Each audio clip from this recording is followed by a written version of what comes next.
Chapter 231. The match between Child Elite Group and Waterflower Mercenary Group was rather slow. By the time they came out, the other match had already ended. The Black Hand Mercenary Group, the #1 mercenary group in Cloud City as determined by the mercenary building, had made it to the finals.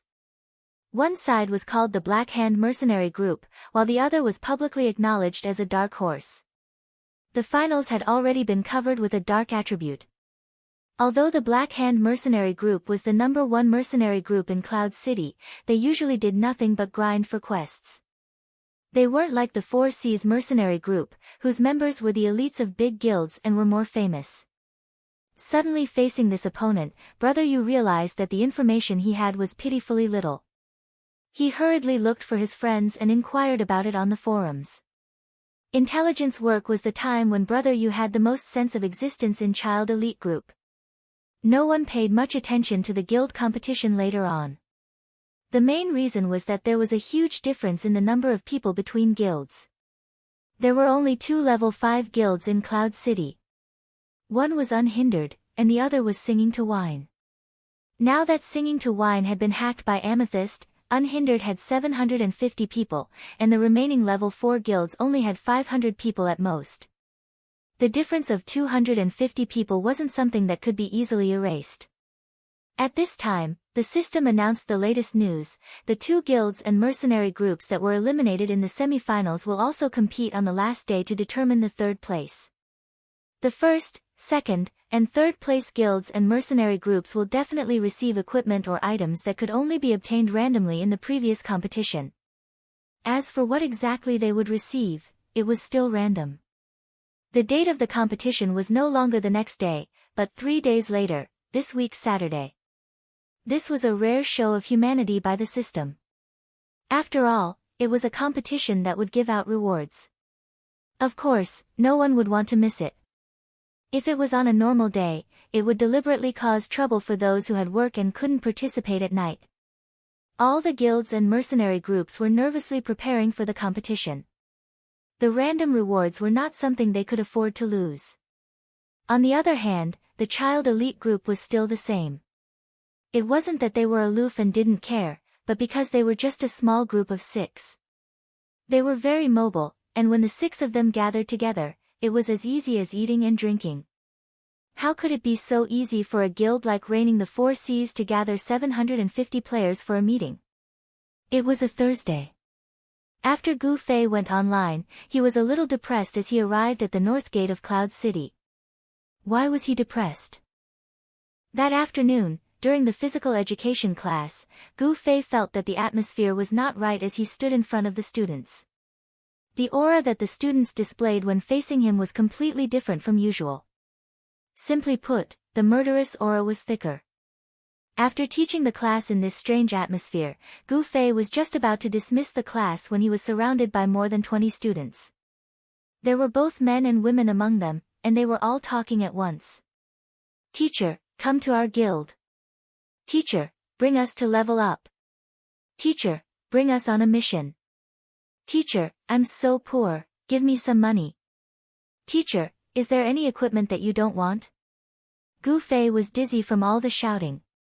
The other students were very surprised to see Teacher Gu Fei suddenly receiving such a splendid treatment. After inquiring about the whole story, they muttered, "Even the teacher is playing? Then I should also give it a try." Gu Fei glanced at them. Among them, there were many who regarded the teacher's words as an imperial edict and followed everything the teacher said. In the normal teacher's definition, they were absolutely good students. Once they followed his example, they all ran to play online games. If their parents asked, and they casually said, "I learned it from Teacher Gu," would they have a good ending? Gu Fei wasn't afraid of fighting, but these troublesome trifles weren't something that could be solved by fighting. The chaotic situation made Gu Fei miss the Cinder Tree Thousand Flames in the game for the first time. Stop arguing. Gu Fei didn't lose his identity amidst the sounds of the game around him. He didn't forget that this was reality and not a parallel world. In an instant, he put on the airs of a teacher. When the teacher was angry, no student dared to make a sound, at least not in the group that Gu Fei was facing. Don't you need to do homework at night? Play games. Teacher Gu Fei put on airs and scolded. However, these words didn't feel right coming from the mouth of a PE teacher. However, the students still subconsciously lowered their heads and showed signs of remorse. All of you, go run 10 laps on the field. This was the right thing to say. Half of the students immediately felt weak in their legs. The standard field of the school was 400 meters per lap. 10 laps was 4,000 meters, which was 4 times the standard long-distance running for middle school students. Normally, the long-distance running event in the school was 3,000 meters. Only students with strong confidence and perseverance would participate. For 1,000 meters, there were already girls with tears in their eyes. Teacher, you're not joking, right? Someone asked timidly. Of course, Gu Fei was joking. The students still had classes later on.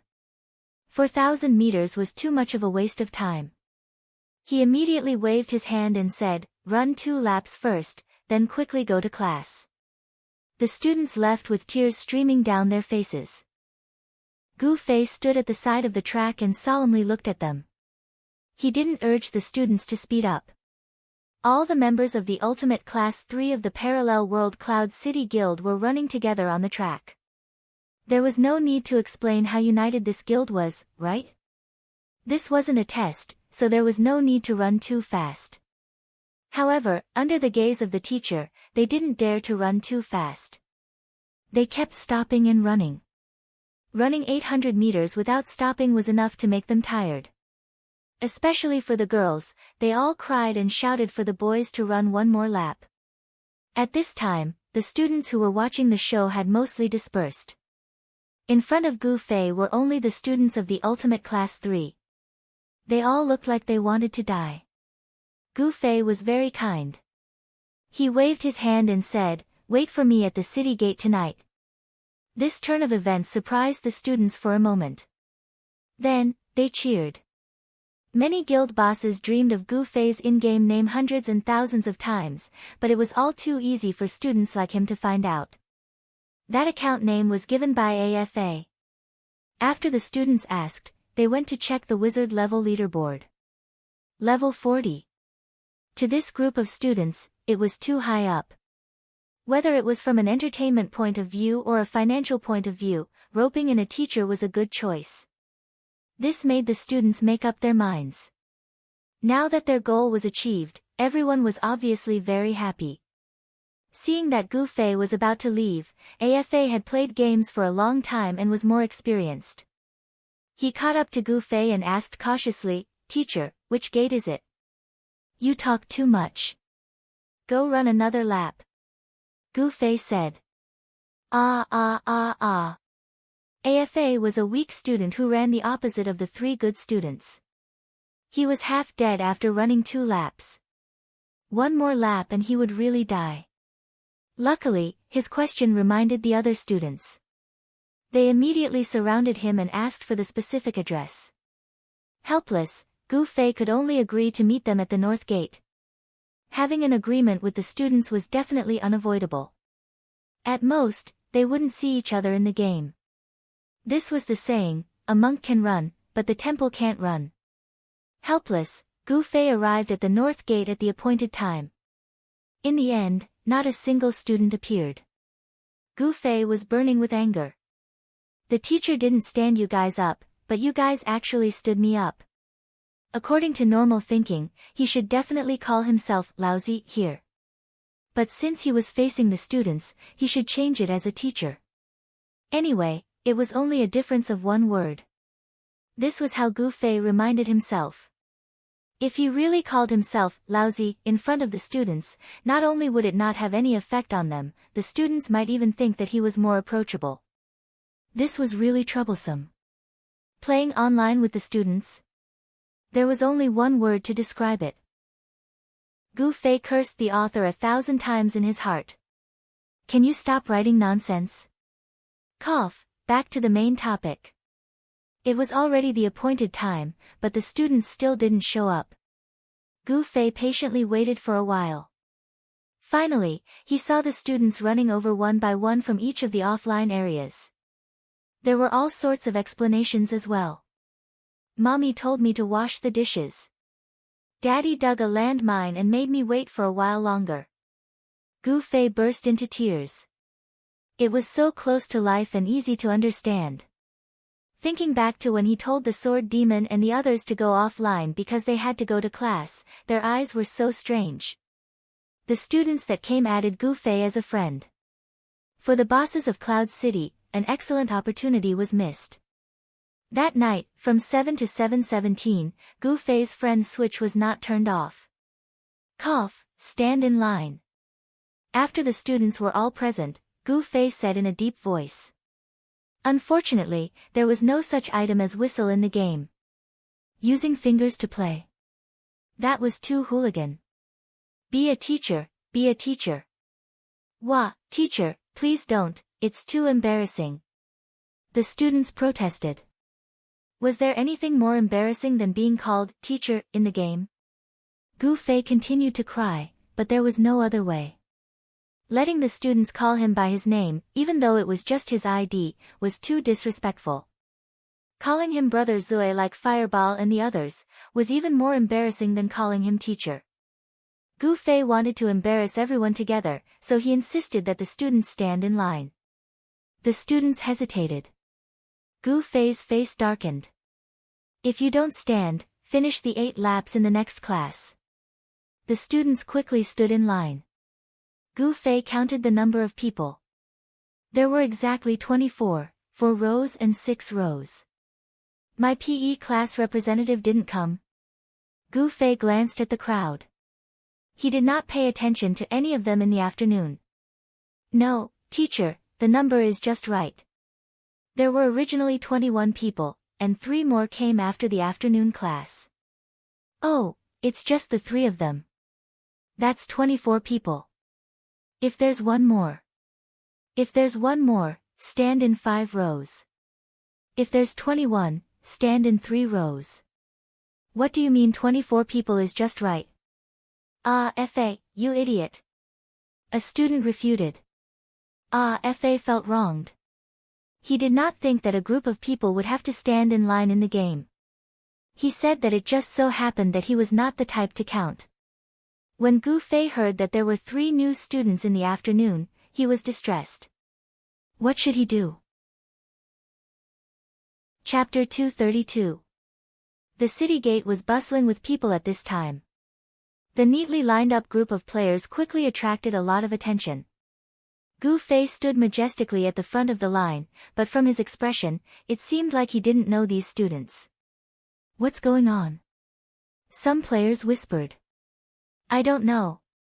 It's the army, it's the army. The country has sent the army into the game. The country is starting to pay attention to the game world. Some people were excited. Fuck you, you've read too many YY novels. Damn, a bunch of brats. Are you a Boy Scout army? There were many different opinions, but Gu Fei decided to carry on the embarrassment to the end. He looked at the line and said, Is there a class leader? What's the class leader? A soldier in the line raised his hand and called out, Teacher, what's the matter? Oh, the physical education class representative isn't here, so you'll temporarily take over. Come, lead the team, let's go. Gu Fei said.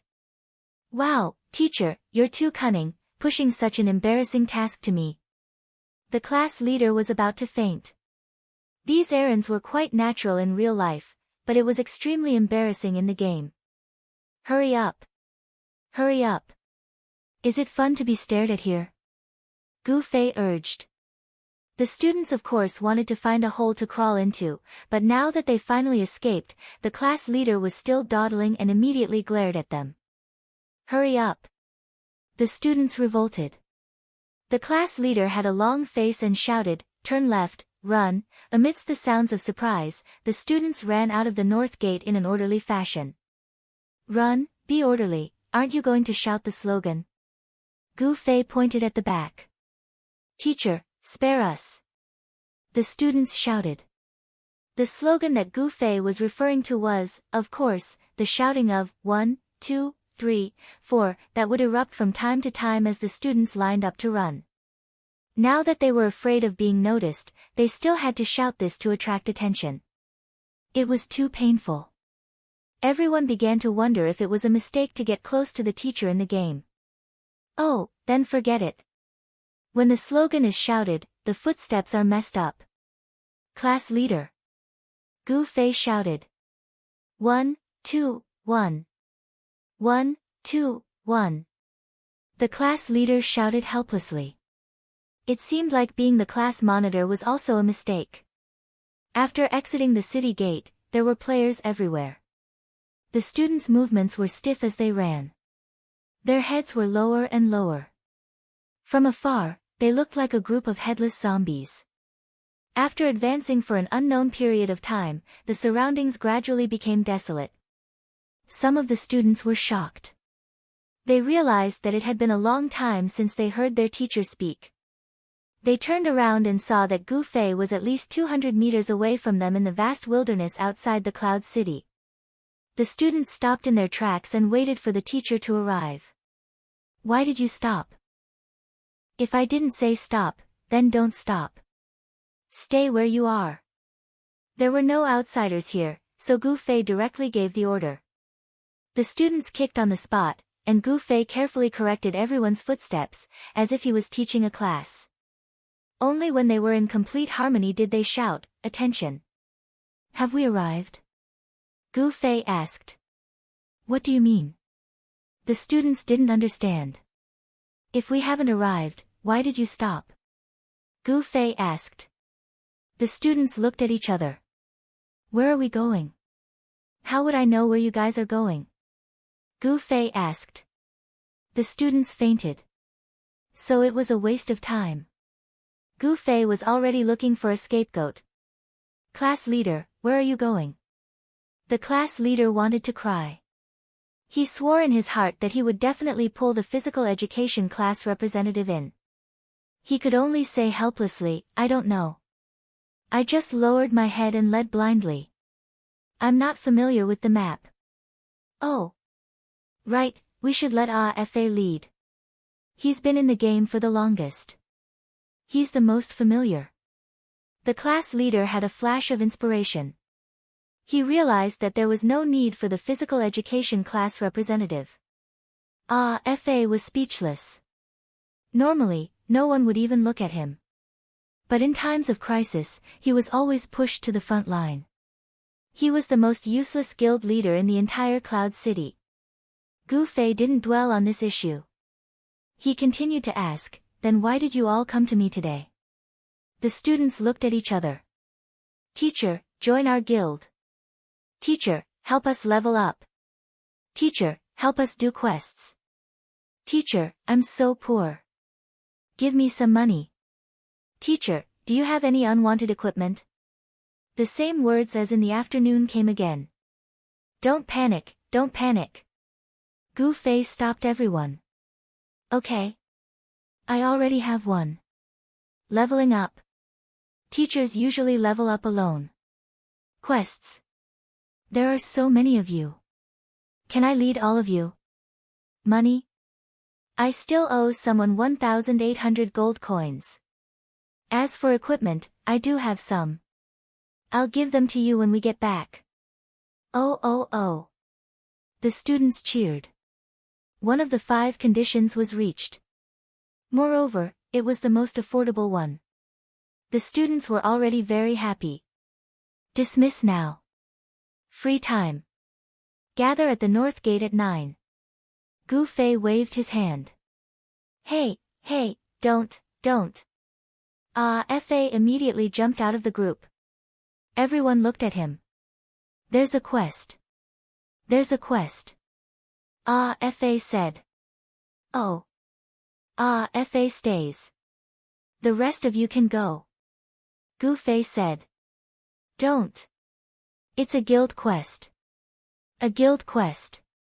Fa said. A guild quest. Gu Fei frowned. He had only experienced a guild quest once. It was when Amethyst partnered up with June's Rain in his rebirth. In the end, it led to a head full of things. From being chased to being chased, from one against a group to a group against a group. Now that he thought about it, it was the most exciting time in the game. While Gu Fei was reminiscing, Fa was introducing the mission. Gu Fei could vaguely make out the gist of it. It seemed to be exterminating a group of bandits. Other than killing a total of 100 enemies, they also had to capture the bandit leader alive.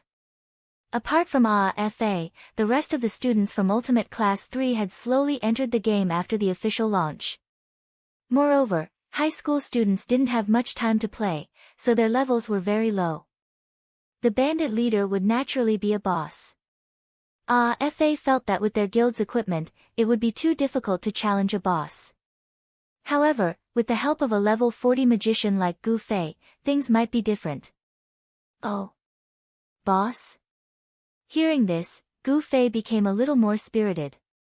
At the moment, it was not difficult for him to solo players or monsters. Perhaps only the bosses in the game could be a match for him. Gu Fei reminisced about Suatu's past.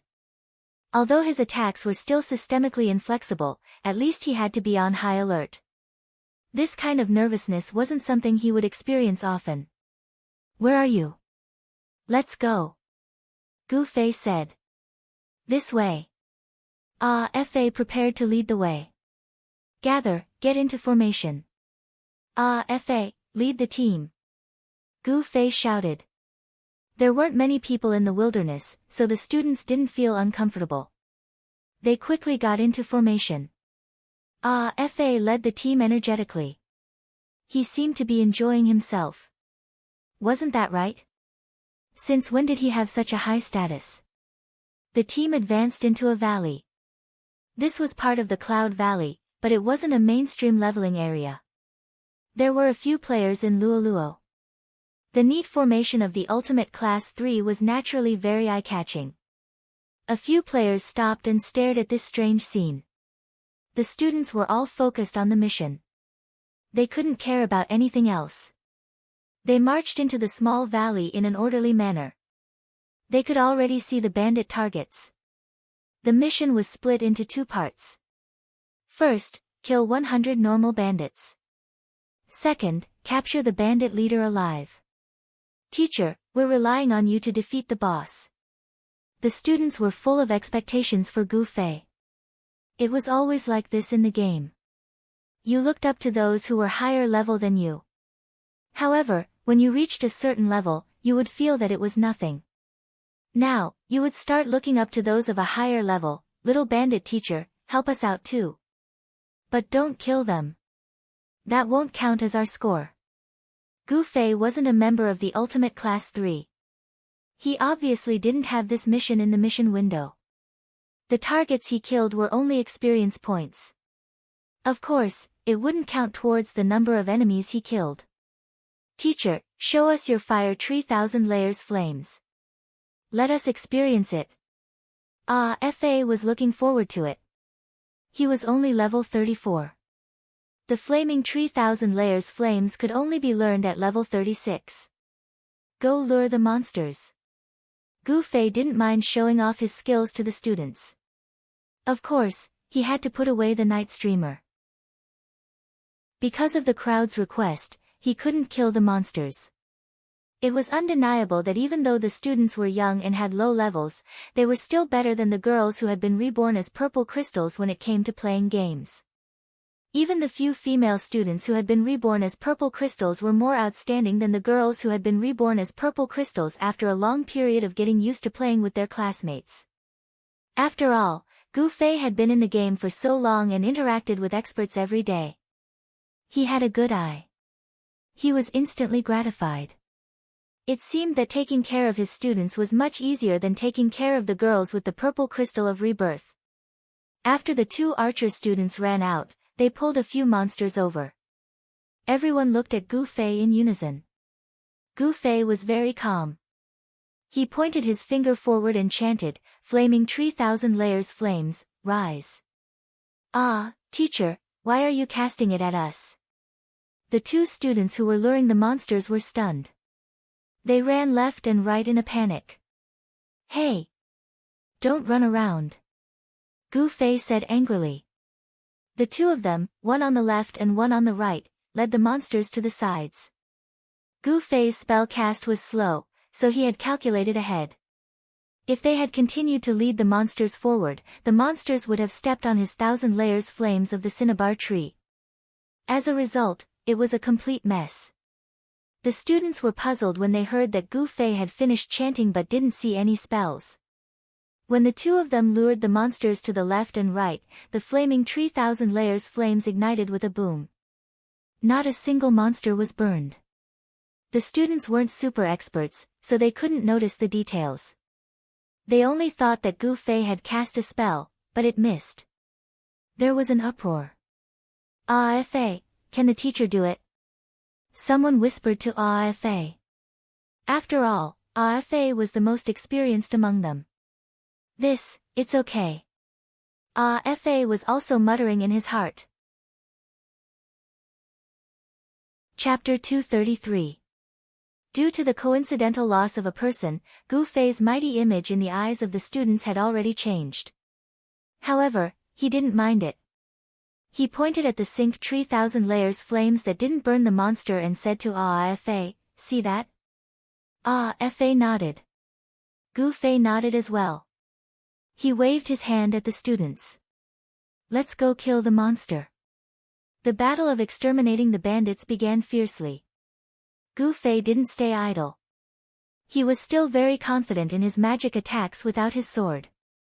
He believed that he couldn't kill any of the monsters instantly. So he used a few spells to help out from time to time. It wouldn't have mattered if he didn't help out. Everyone's heart sank. Some of the students who had some understanding of the game saw how the monster that Gu Fei had killed was still standing strong. They knew that Gu Fei's magic damage was probably not that great. Among them, Ah Fei was the worst. He was the most knowledgeable in the game, and he was a sorcerer. Looking at Gu Fei's skill level, he felt that his damage was probably below his own. That wasn't the end. After casting a few spells, Gu Fei immediately retreated to the side. He took out a fruit from his pocket and started munching on it. His movements were extremely smooth and concise. It was obvious that he was the type of person who had practiced making perfect. Sorcerers used up their magic power so quickly because they didn't have enough magic power. There was only one explanation for that: they added points without adding them to intelligence. Sorcerers who added points without intelligence were trash. This was an indisputable fact. Currently, no matter how a sorcerer added points, it was impossible not to add intelligence. As Ah Fa fought the monster, he ran to the side of Gu Fei, who was eating an apple. He asked timidly, "Teacher, how did you add points?" "All agility," Gu Fei replied. Ah Fa almost vomited blood. The word trash was already in his mouth, but he didn't dare to spit it out. After a while, he asked in a daze, "Why? Why what? Why add agility?" "Because it increases speed," Gu Fei replied. "Speed?" Ah Fa mumbled to himself. He could not think of any reason for a sorcerer to place so much importance on speed that he would disregard his intelligence. Just as he was about to ask for more details, Gu Fei suddenly shouted, "Be careful behind you," and threw half of the apple in his hand. It turned out that one of the students was in a daze because he couldn't find his target. He didn't even notice that a bandit had approached him from behind. Gu Fei smashed half an apple on his head. At the same time, he heard Gu Fei's warning, "Be careful behind you." He held his weapon horizontally and turned around, blocking the robber's knife. The surrounding students hurriedly came over to help, and in no time, the robber was defeated. Gu Fei was quite satisfied with the students' teamwork. He nodded in satisfaction and urged Ah Fa, who was beside him, "Hurry up and fight the monsters. You're the strongest among them. Why are you just standing there?" Ah Fa had no choice but to swallow his doubts and charge back into the battlefield. With everyone united and helping each other, the operation to suppress the bandits went very smoothly. As they fought, they counted the number of completed missions in the mission panel. 2 more. 1 more. Fa took a deep breath. The bandit leader had yet to appear. Perhaps the second part of the mission would only be activated after killing 100 enemies. Thinking that he would have to rely on Gu Fei, Fa couldn't help but feel a little nervous. He turned around and stole a glance at Gu Fei before chanting a spell. 100. The students cheered. Gu Fei, who didn't do much during the whole process, was now on high alert. He had the same thought as Fa. He thought that the bandit leader would most likely show himself at this moment. As expected, after the 100th bandit fell, he didn't immediately stop moving like the other small monsters. Instead, he reached into his pocket, took out something, and threw it into the sky. A sharp sound pierced through the clouds. Only then did the bandit stop breathing. All the students looked in the direction where the whistling arrow disappeared, feeling uneasy. However, no matter how powerful the bandit leader was, he wouldn't just drop from the sky. Gu Fei was currently on high alert, paying attention to the deeper parts of the valley. Not long after, the rumbling of footsteps came from the valley. The students were shocked when they heard the sound. This sound didn't sound like the sound of a single person. Quick! Close combat students, take the front, priests, the back, archers and sorcerers, the sides. Fa hurriedly commanded the formation to face the enemy. Unexpectedly, Gu Fei casually walked to the front and waved his hand at the students. All of you, move to the side. The students looked at each other. Gu Fei had already turned his back to them. With one hand in his pocket, he faced the rumbling footsteps alone. Teacher. Fa hurriedly came over. It sounds like there are a lot of enemies. Yes, so all of you move to the side first. Gu Fei said. The previous bandits didn't just send out 100 of them to fight against the students. In reality, the total number of bandits on the scene was less than 10. The students of the Ultimate Class 3 had killed them repeatedly and finally accumulated to 100 people. But now, from the sounds coming from the valley, it really seemed like over 100 mountain bandits were charging out at the same time. If it was really this number, the Ultimate Class 3 had no chance of winning. Fa was hoping that there wouldn't be so many enemies. The sound got closer and clearer. It didn't sound like it was amplified by the echoes of the valley. It was real, the sound of footsteps. The silhouettes became clearer and clearer from the depths of the valley. Fa's face was already ashen. He stretched out his hand and shouted at the students, "Retreat, retreat, hurry." Normally, Fa was just a leader being ordered around, but he was still the most skilled player in the group. The others wouldn't doubt his judgment, and they immediately retreated to the exit of the valley. After running a few steps, everyone suddenly thought of something. They turned around and saw that Gu Fei was still standing in the same spot. He didn't move at all. "Teacher," the students shouted. Gu Fei had already focused all his attention on this group of bandits. It should be known that it was absolutely impossible for an ordinary player to have such a dense group of monsters for them to grind in a leveling area.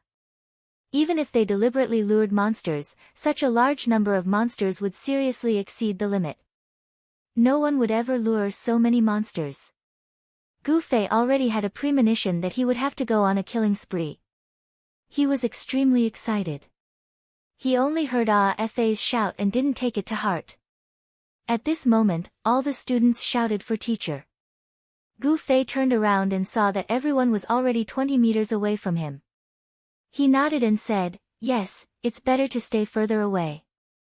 It's safer." "No way." All the students looked at each other. They could already tell that Gu Fei had no intention of retreating. It seemed like he wanted to fight to the end with these bandits. At this moment, Gu Fei had already pulled out the night streamer. Fa's eyes lit up. He could tell that this glowing weapon was definitely a top-grade weapon. Teacher hadn't used a weapon before this. Fa thought for a while and guessed that teacher was afraid that the damage would be too high and kill the monsters directly. Could it be that teacher has a high damage spell that can instantly kill the bandits here? Fa made the correct deduction. He couldn't even close his mouth. The other students already didn't know what to do. They were waiting for Fa, who had the most experience in the game, to make a decision. Wait, let's wait and see. Fa wanted to see if Gu Fei really had the ability to instantly kill the bandits, given how confident he was. If he really had such power, it wouldn't be a dream to annihilate this large group of reinforcements. Gu Fei held the night streamer in a reverse grip. He didn't wait for the bandits to reach him. Instead, he took the initiative to charge forward. Under Fa's nervous anticipation, he didn't even use any area of effect spells. He just charged forward faster and faster. He actually killed his way into the group of bandits. Teacher. So he's going to commit suicide? All the students were confused. Murderous sounds filled the air. The bandits were tough. More importantly, they were simulated by the system. They wouldn't feel any throat fatigue at all. Once the battle started, not only were their hands not satisfied, they even howled like ghosts and howled like wolves. The game producers proudly called this sound effects. Gu Fei, who charged forward, immediately used dual flame flash and instantly killed 4 bandits. However, his main goal was to use this spell to attract the bandits' aggro, so that they wouldn't ignore him and charge toward the students. This strategy was extremely successful. The aggro range of a sorcerer's spells was relatively large. With a wave of Gu Fei's hand, a group of bandits surrounded him. Gu Fei didn't panic at all. He had long practiced with the bandits in the Cloud Valley. He was familiar with their attack patterns. The system's attack patterns had always been the same. This kind of attack pattern had already been thoroughly understood by Gu Fei. If they wanted to hurt Gu Fei, they could only wait for him to be distracted and make a mistake. However, Gu Fei didn't plan to tangle with these robots for too long. He pointed his sword at his feet. 1,000 layers of Inferno, rise. It naturally took some time to activate. The good thing about the system's idiocy was that it didn't dodge even after hearing Gu Fei's incantation. It would still stubbornly charge toward Gu Fei's side. With Gu Fei as the center, the bandits were tightly united, not leaving any space for each other. Gu Fei held a sword in his right hand and a saber in his left. He parried attacks from all directions while calculating the time. It's about time. Gu Fei's heart moved. He pointed his finger outwards. Teleportation, move. In the eyes of the students, Gu Fei had already been surrounded by the bandits, leaving no room for escape. Fa felt that there was no hope and was about to call for everyone to escape first. Suddenly, there was a flash in front of his eyes. Gu Fei's figure flashed outside the group of bandits. At the same time, the 1,000 layers of Inferno released from the group of bandits started burning rapidly. The well-behaved system bandits formed a dense circle around Gu Fei's position. It was practically a match made in heaven with the 1,000 layers of Inferno. The sound effect was still the same, but the bandits had all fallen. Gu Fei put away his weapon and walked toward the students. He clapped his hands and said, "All right, that's all for today. Prepare to end class." Chapter 234. The students were naturally deeply shocked, and they couldn't speak for a long time. The fire was still burning behind him. Gu Fei shouted, "Gather up, prepare to return to the city." The students ran to stand in line in front of Gu Fei. The more skilled they were, the more they felt that Gu Fei's strength was incomprehensible. Fa was the most shocked one. But as the students clicked their tongues, he couldn't help but remind, "Teacher, the quest requires us to capture the bandit leader alive." Capture him alive? How do we do that? Gu Fei was slightly stunned. Suddenly, he saw the terrified expressions on the students' faces.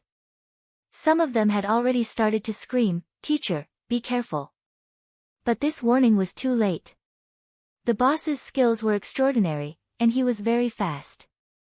Gu Fei's 1,000 layers of flames instantly killed the normal bandits, but it couldn't kill the bandit leader mixed in with the other bandits.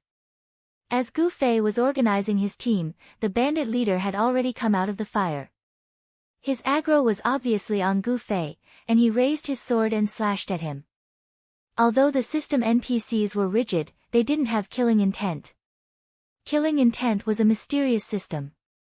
It was only after the holographic simulation system completely replicated the complex parameters of the human body that it could simulate every detail.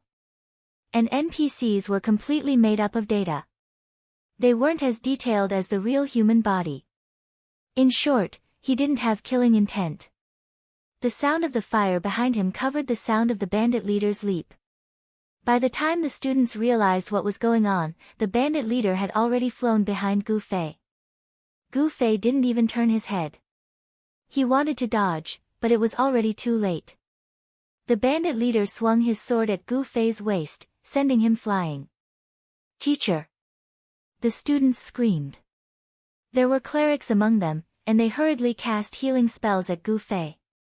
No matter how strong the boss was, it was just a normal attack. It wasn't enough to instantly kill a player. Gu Fei's life was already in danger, but he was quickly saved with the help of so many students. "Dodge!" Fa shouted. "Flash what?"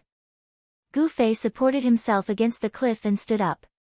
His expression was calm as he raised his hand and drew out the Night Streamer sword. Regeneration was not an attack skill, but it could also be converted into aggro based on its recovery effect. Similar to mage spells, the aggro range of this skill was very large. Under normal circumstances, these priests would probably have drawn the bandit leaders aggro to them with their healing spells. But at this time, the bandit leader strode towards Gu Fei. In fact, it was because Gu Fei's magic damage was amazing. The targets he attacked were generally killed instantly. Only the boss could withstand it, so there was no need to worry about aggro at this time. The bandit leader rushed in front of him and chopped down with his sword. In the eyes of the students, this slash was fast and fierce. They hoped that their teacher wouldn't be cut into pieces. They hurriedly cast healing spells on Gu Fei. Unexpectedly, Gu Fei had already dodged the attack by moving his body to the side. He raised his sword in a backhand motion and chanted, chopping down the bandit leader, causing sparks to fly in all directions. Just like that, the two sides slashed back and forth. At first, the students were still a little worried. From time to time, they would cry out, "Teacher, be careful." The priests were even more nervous.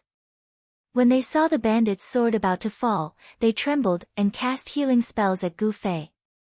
As for the other melee professions, they also wanted to help, but they felt that this battle was too fierce and there was no place for them to intervene. The ranged professions also didn't have confidence in themselves. In the chaotic battle, the two of them weren't sure that their attacks wouldn't hit Gu Fei. In contrast, Gu Fei, who was in the middle of the battle, was the calmest. Previously, the bandit leader had been able to attack successfully because the system NPCs didn't have killing intent. Now that they were fighting face to face, Gu Fei wasn't at a disadvantage. After all, the bandit leader was just an enhanced version of the bandit's attack routine. He was faster and had stronger attacks. He didn't have any crafty or strange moves. However, Gu Fei was still constantly on guard.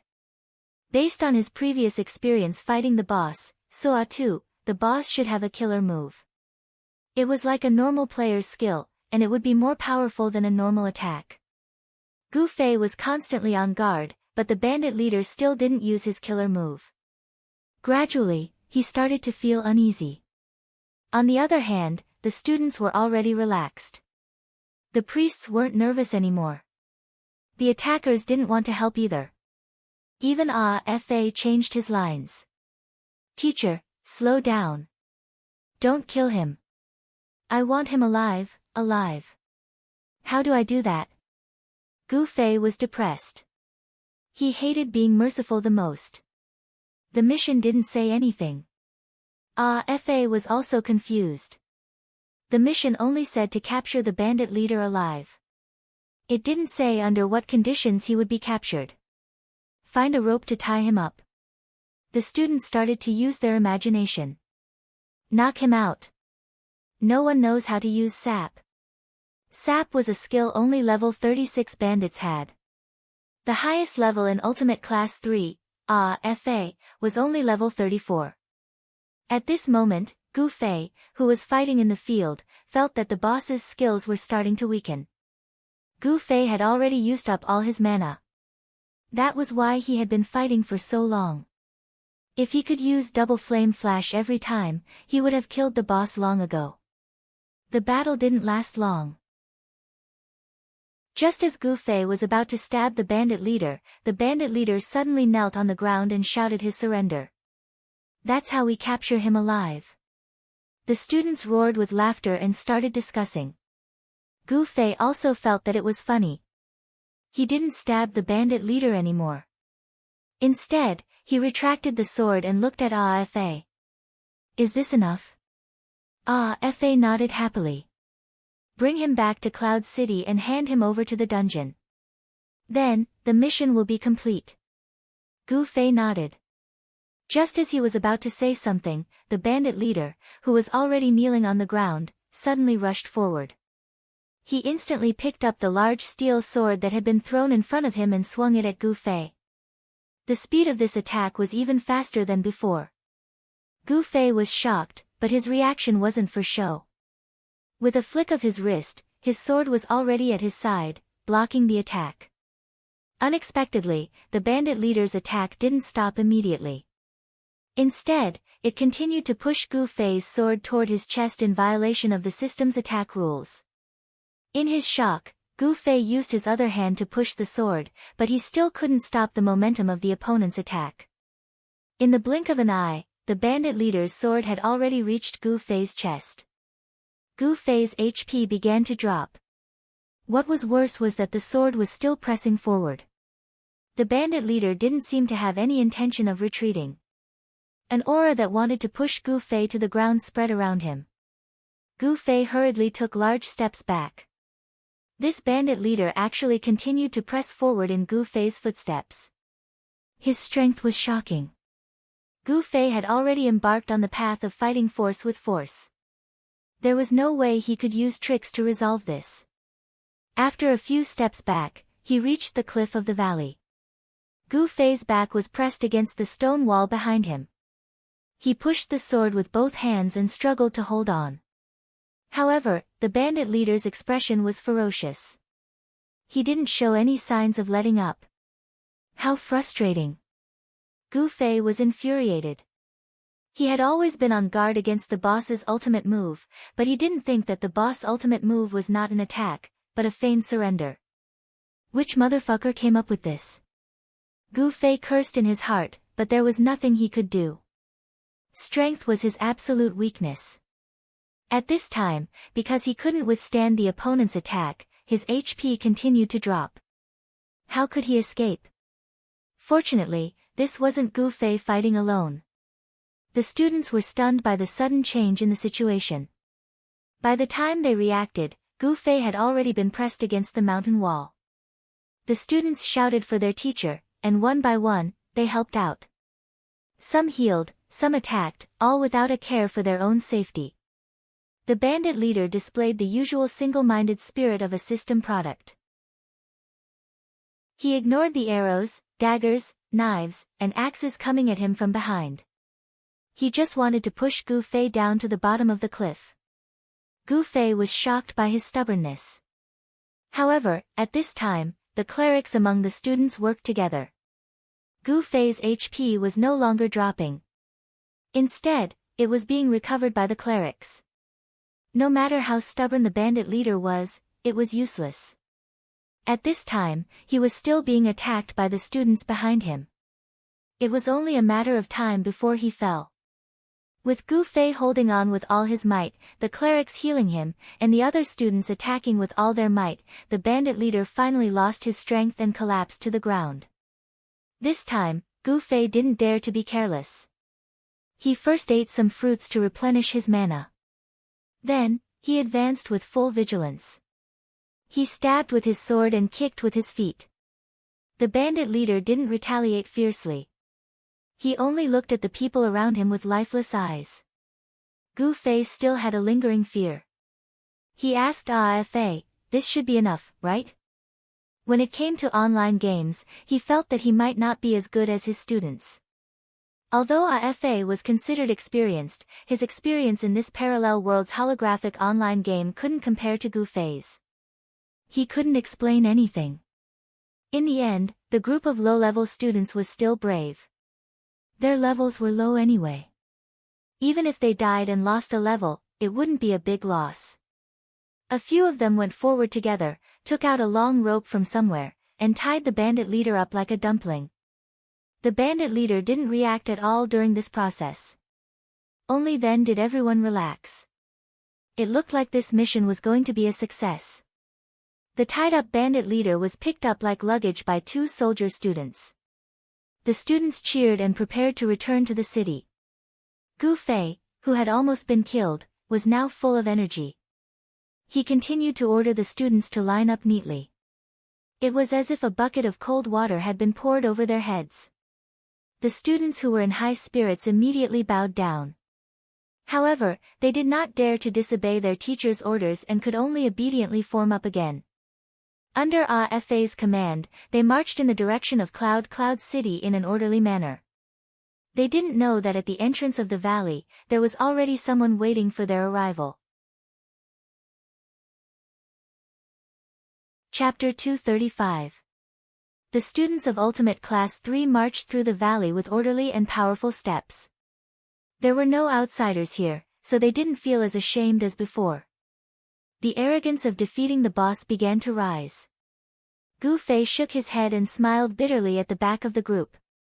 In the end, they were still a group of kids. It would be difficult to make them feel embarrassed. As they marched to the entrance of the valley, they ran into a group of people who were about to charge into the valley. The students lined up neatly, reflecting their near-perfect discipline, causing this team of 27 people to involuntarily feel ashamed. When they saw the bandit leader who was tied up tightly by 2 of the warriors, the expressions of the 27 people became unnatural. "So it's like this." Many people whispered to each other. But among the 27 people, there were 4 who didn't make a sound. They didn't show any strange emotions towards the bandits tied up. An expression of, as expected, flashed across their faces. Then, they continued to be surprised because of the orderly formation of the team in front of them. A disciplined team would undoubtedly have more fighting strength, especially in a team battle. But in the game, no team would go so far as to use the word discipline. For a team with outstanding fighting strength, people would at most praise them with pretty good teamwork. Teamwork came from tacit understanding. It was easy for 3 to 5 people to understand each other and form a tacit understanding, but it wasn't so easy for 30 to 50 people, or even 100 people. At this time, tacit understanding had to be forcefully displayed. This tacit understanding was called discipline. Obeying discipline was undoubtedly a painful thing. In the game, where entertainment was the main focus, no one would be willing to obey.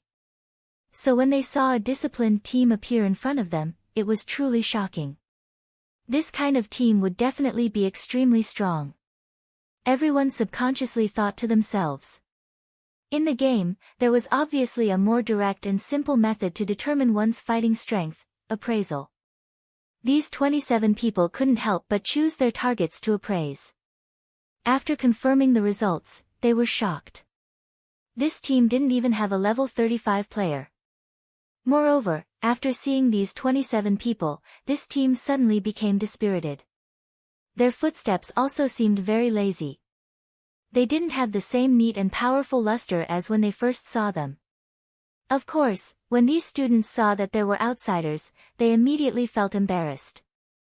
Many people's faces were already filled with joy, but the students had already brushed past them and left the valley. The 27 of them looked at each other questioningly. Finally, one of them looked at the 4 people who had been very calm. "Shall we make our move?" One of the 4 said quietly, "You guys can decide for yourselves. However, since the quest you triggered is a 2-way quest, then our reward will need to be doubled." After all, this is a PK battle, and we still need to pay for future troubles. We know that. The person who asked the question nodded. After a brief discussion with the remaining 22 people, he turned back and said, "But, these opponents don't seem to be very strong. Perhaps, we don't need your help." The 4 of them didn't get angry.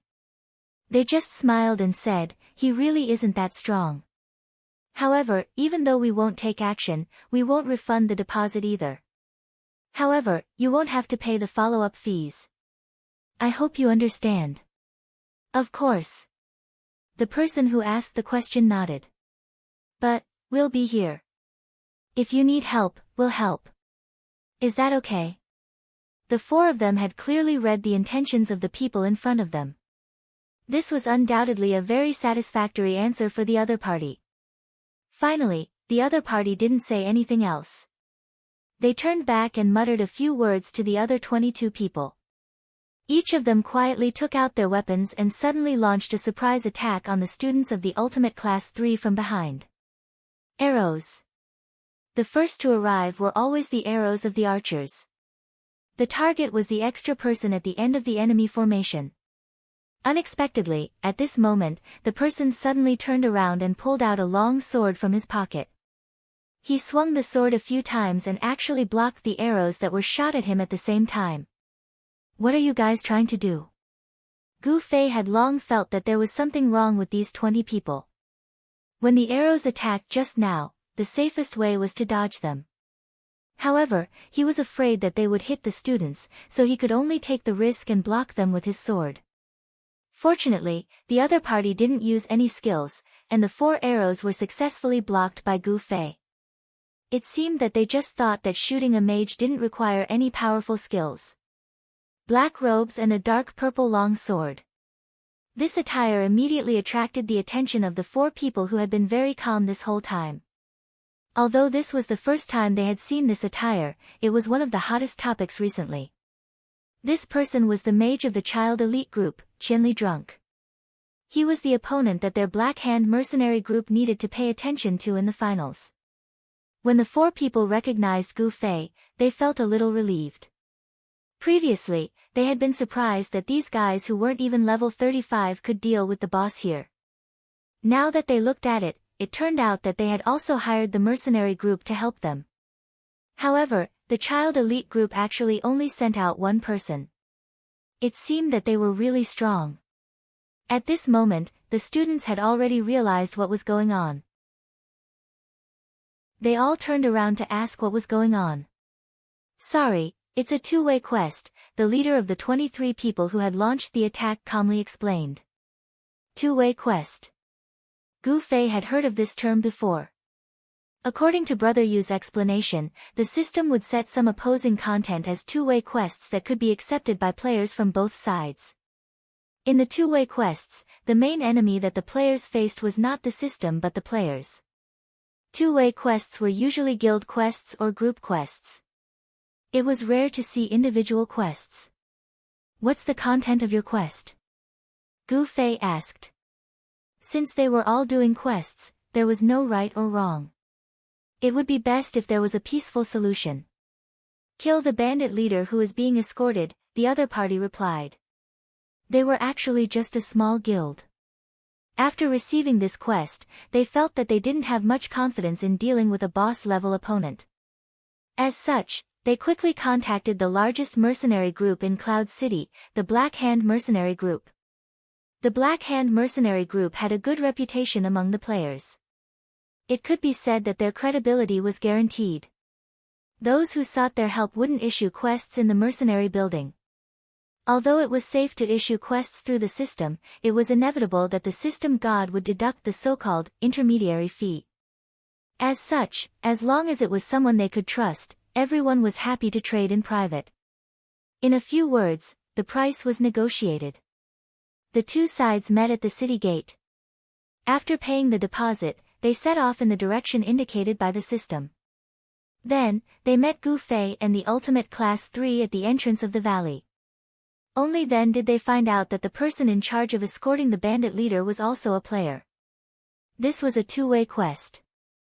When Gu Fei heard the other party's quest content, he silently cursed the system for being despicable.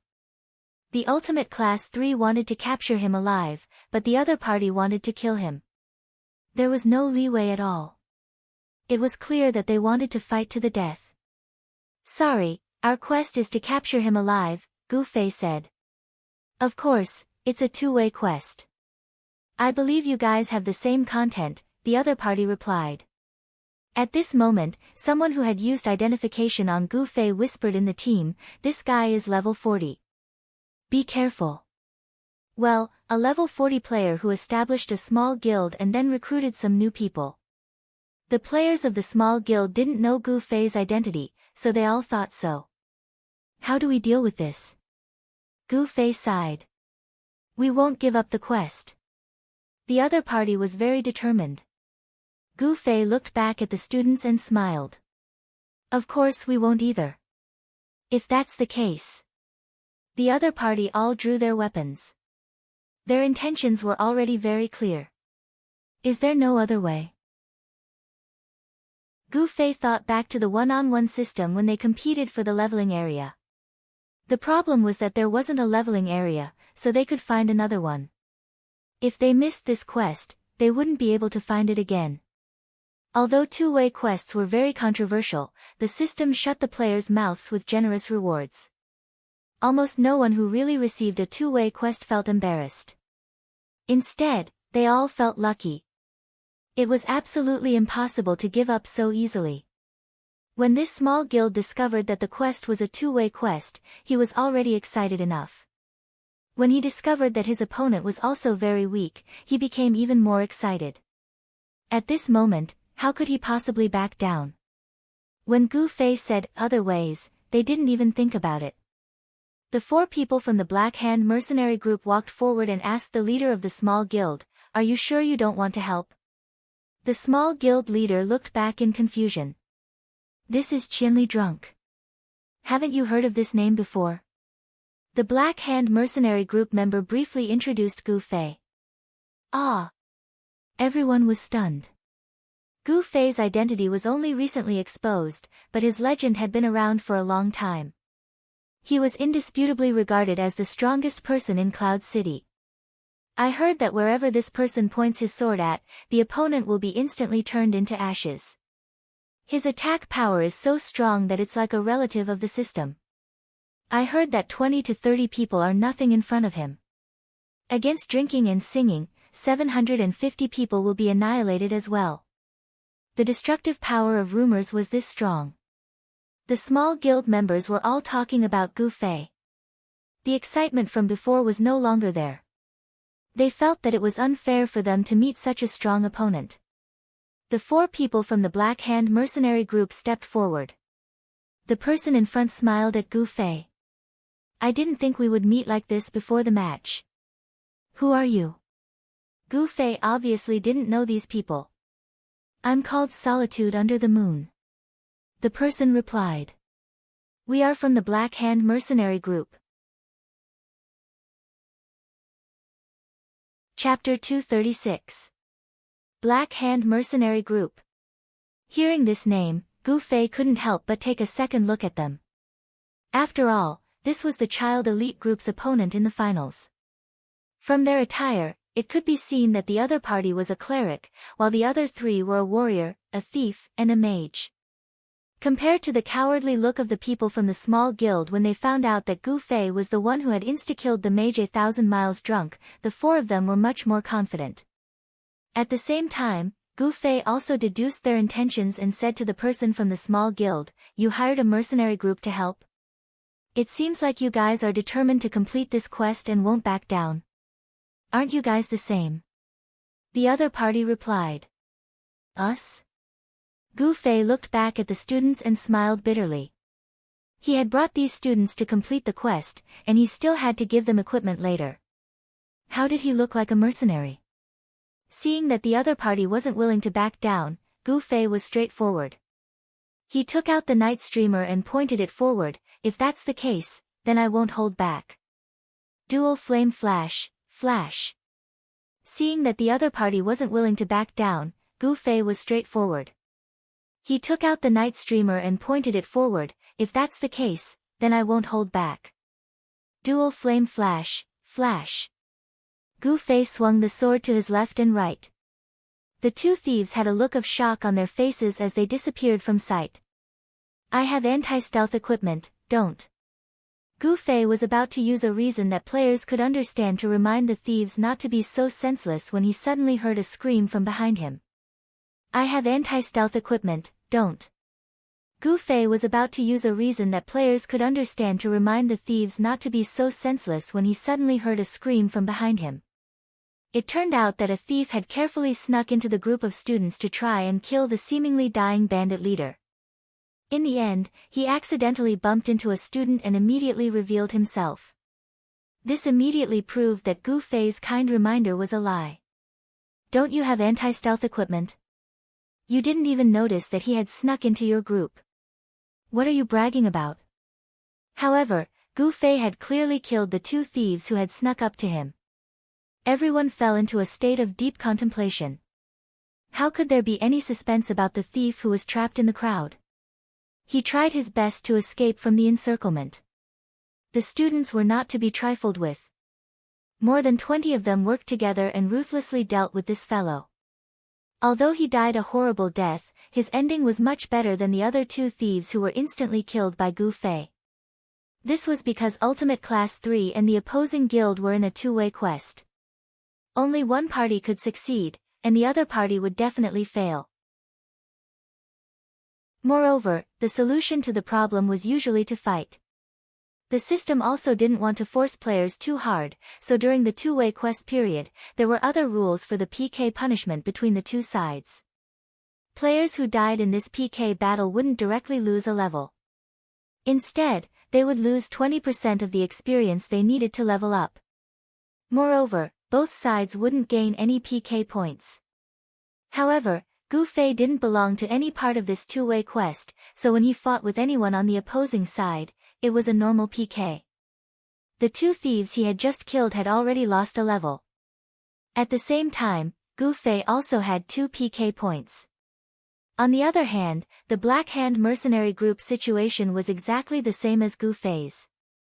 If they had received this quest through the system's official channels, they could also enter the two-way quest and enjoy the special PK rules.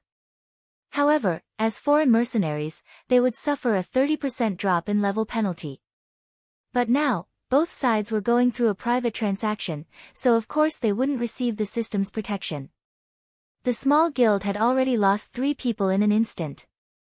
Ultimate Class 3's morale was greatly boosted, and they were clamoring to take down the other party in one fell swoop.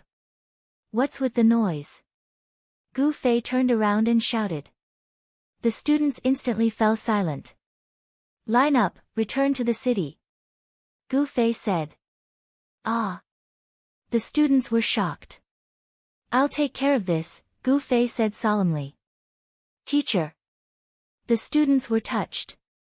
They didn't know that PK was actually their teacher's ultimate hobby, so they naturally refused to leave their teacher behind. Gu Fei had no other choice. He couldn't just let the students die and return to the city with a big move. He could only say helplessly, then step aside. Teacher will give you a PK lesson. Hearing that, the students' scalps went numb, and their faces darkened. I'll show you teacher's kung fu. Gu Fei had long wanted to personally demonstrate to the students that he really knew kung fu. Unfortunately, he didn't have the chance to do so in real life. It's over, Teacher Gu Fei has gone crazy again. The students whispered. Teacher really knows kung fu. Ah, Fa said solemnly to the students. It's over, Fei has gone crazy too.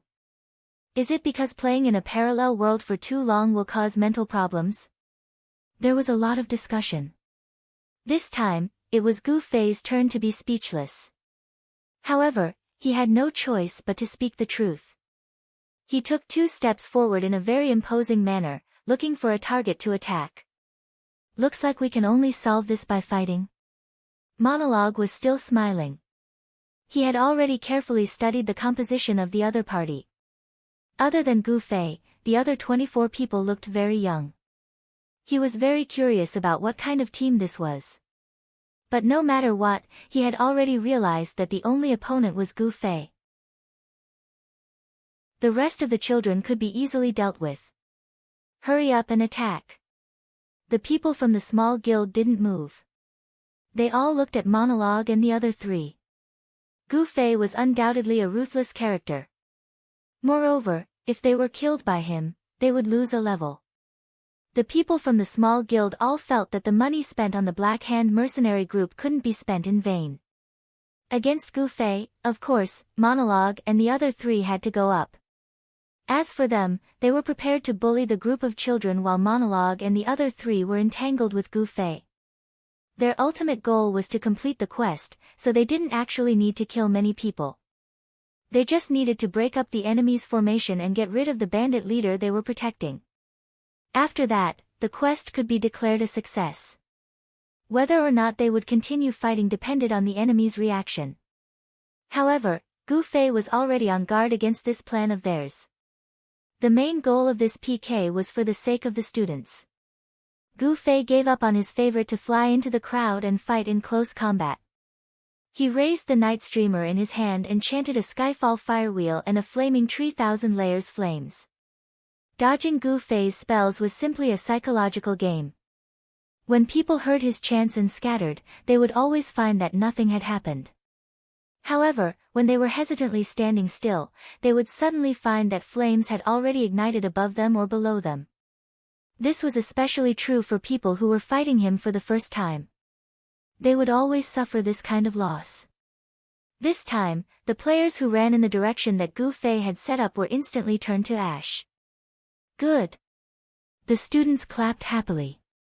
Gu Fei's gaze fell on Monologue and the other three. These four were truly experts. Just now, Gu Fei had included them in his calculations, but the four of them had easily dodged Gu Fei's spells. This was actually quite easy to accomplish. All they needed to do was understand Gu Fei's characteristics. When Gu Fei chanted, they didn't need to nervously run away. Once they saw where he was attacking, they could slowly move away. That way, they would still be able to make it in time. That was how they had been able to easily dodge Gu Fei's area of effect spells back then. These four can only be dealt with in close combat, Gu Fei thought to himself. He immediately rushed forward. Brother Qianli, you can only cast one more spell now, right? The other said with a smile. You guys are quite knowledgeable. Gu Fei sighed in admiration. Previously, he had dealt with two thieves with dual flame flash. Now that he had two area of effect spells, Gu Fei could only use this kind of power once more. There are so many of us. How are you going to deal with us? Monologue laughed. That's my forte. As Gu Fei spoke, he charged towards the man. Ice tornado. The opposing mage finally took action.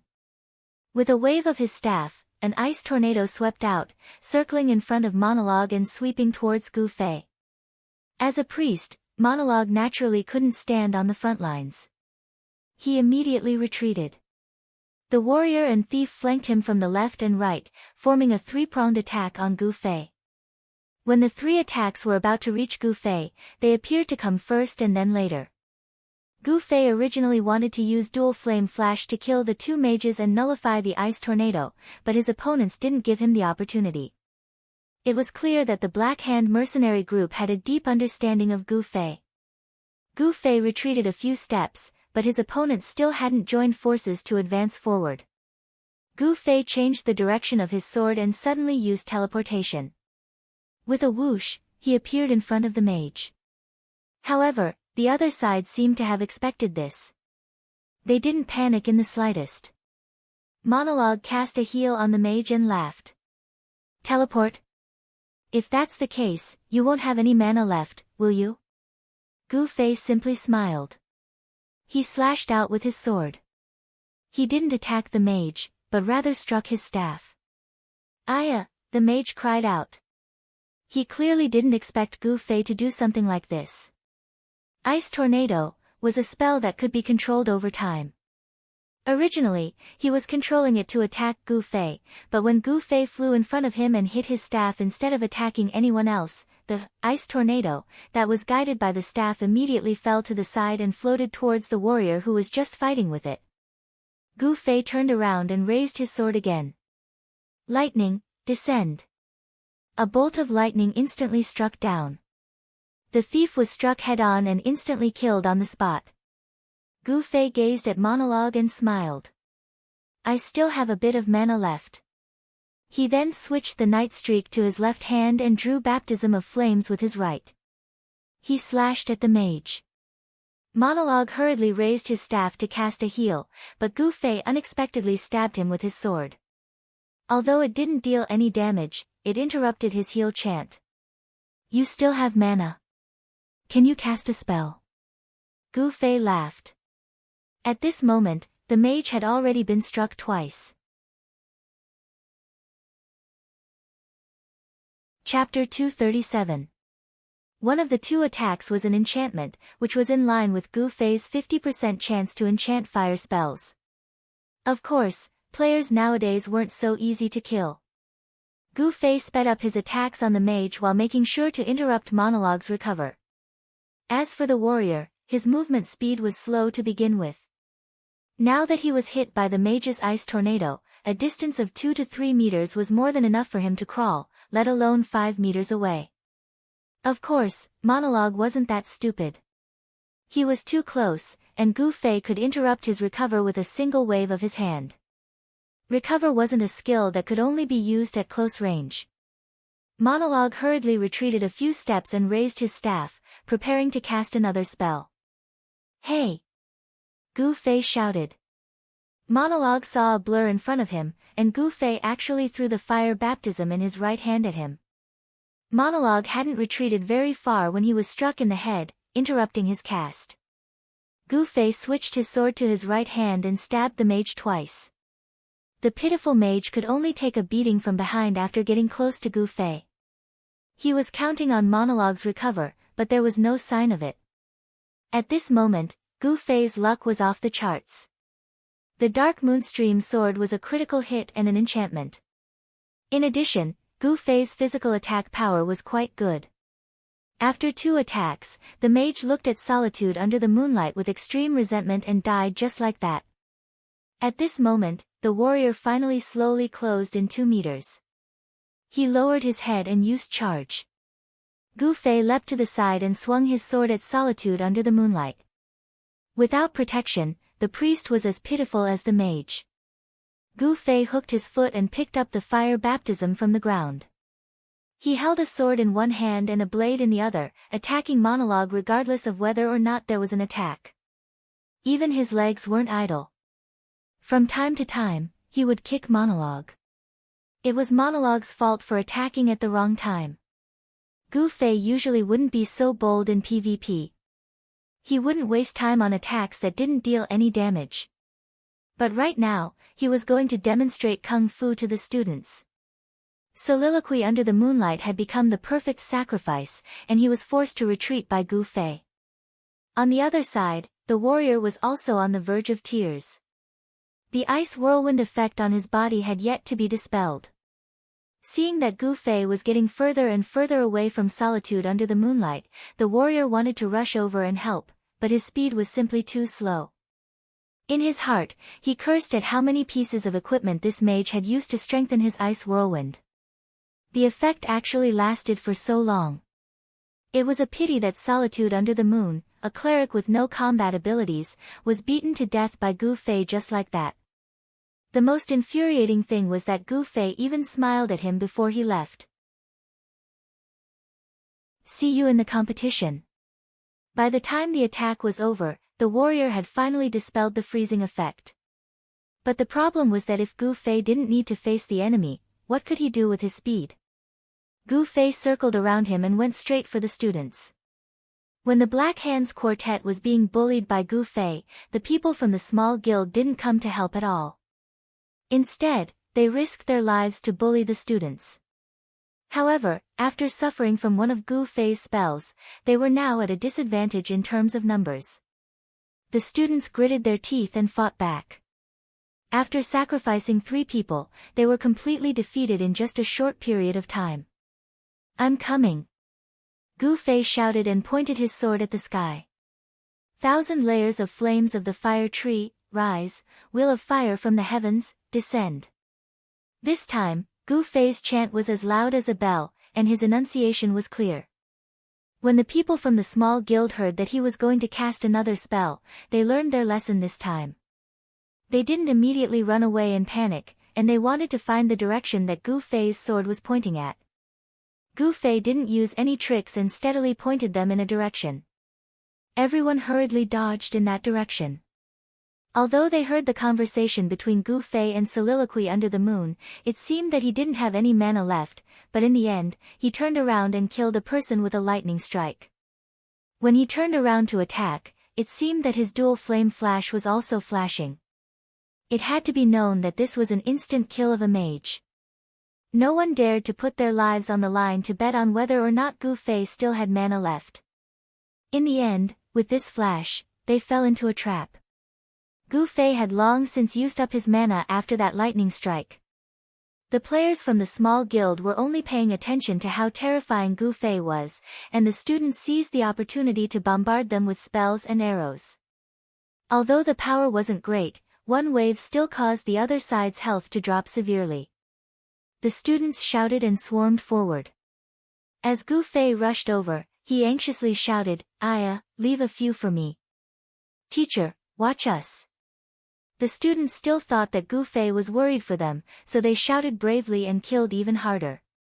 They really didn't understand Teacher Gu Fei's true intentions at all. At this moment, Gu Fei didn't care about being a teacher anymore.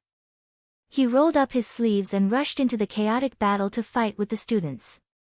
The students were still advancing orderly, but Gu Fei was rushing in a straight line toward the enemy's core.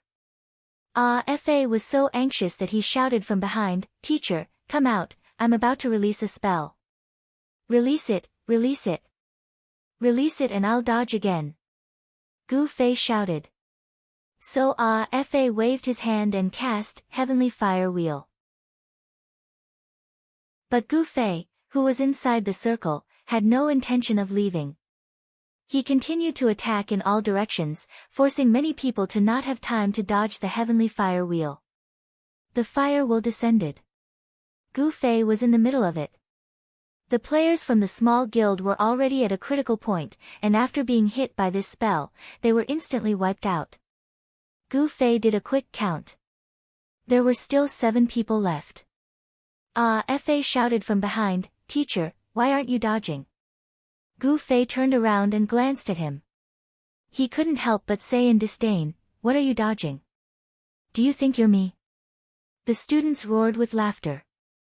Indeed, Fa's spell damage was on a completely different level from Gu Fei's. If Gu Fei didn't dodge the Heavenly Fire Wheel, he might just return to the city. Fa's spell definitely couldn't be killed instantly. As long as he didn't feel the pain of losing this bit of health, it was no big deal to take it head-on. Gu Fei raised his sword and another person died.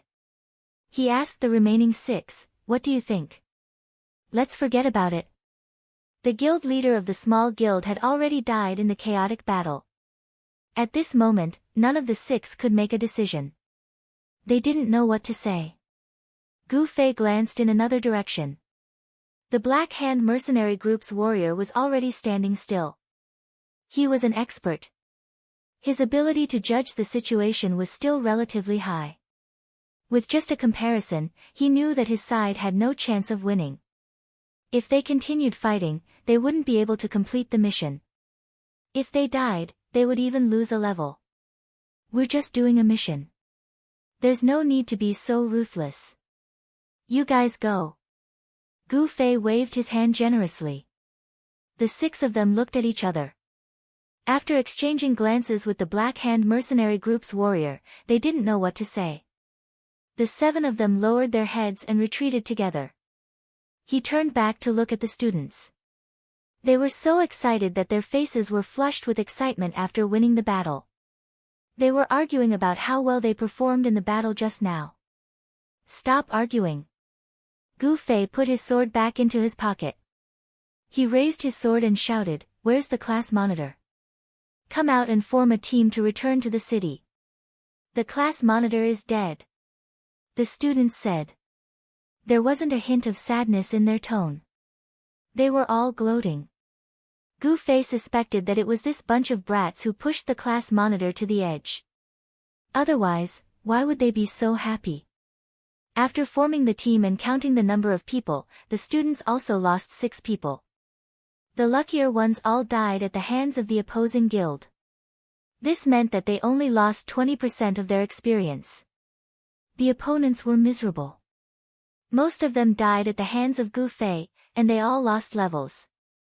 Especially the 3 members of the Black Hand mercenary group, Moonlight's Solitude, and the other 2. They were all high-level players. The loss of a level was much more terrifying than the loss of low-level players. "Alright, let's go back to the city." Gu Fei waved his hand. The students lined up and marched towards Cloud Peak City in an orderly fashion. At this time, they were in high spirits. The team was chattering non-stop. Through this battle, the students fully understood the philosophy of life. It's good to enjoy the shade under a big tree. If it wasn't for teacher Gu Fei, the students would have been bullied by others for no reason. Fa was the strongest among them. Using teacher Gu Fei's description, "Did you think you were me?" It proved that the 2 of them were not on the same level. The students were excited. This time, Gu Fei didn't pour cold water on them. He smiled and followed behind the team. Compared to the lively scene here, the people who were killed back to Cloud City didn't feel good. Of course, this was the content of a 2-way mission. The resentment of the losers was mainly about the failure to complete the mission and the loss of the battle. They generally didn't have any resentment towards their opponents.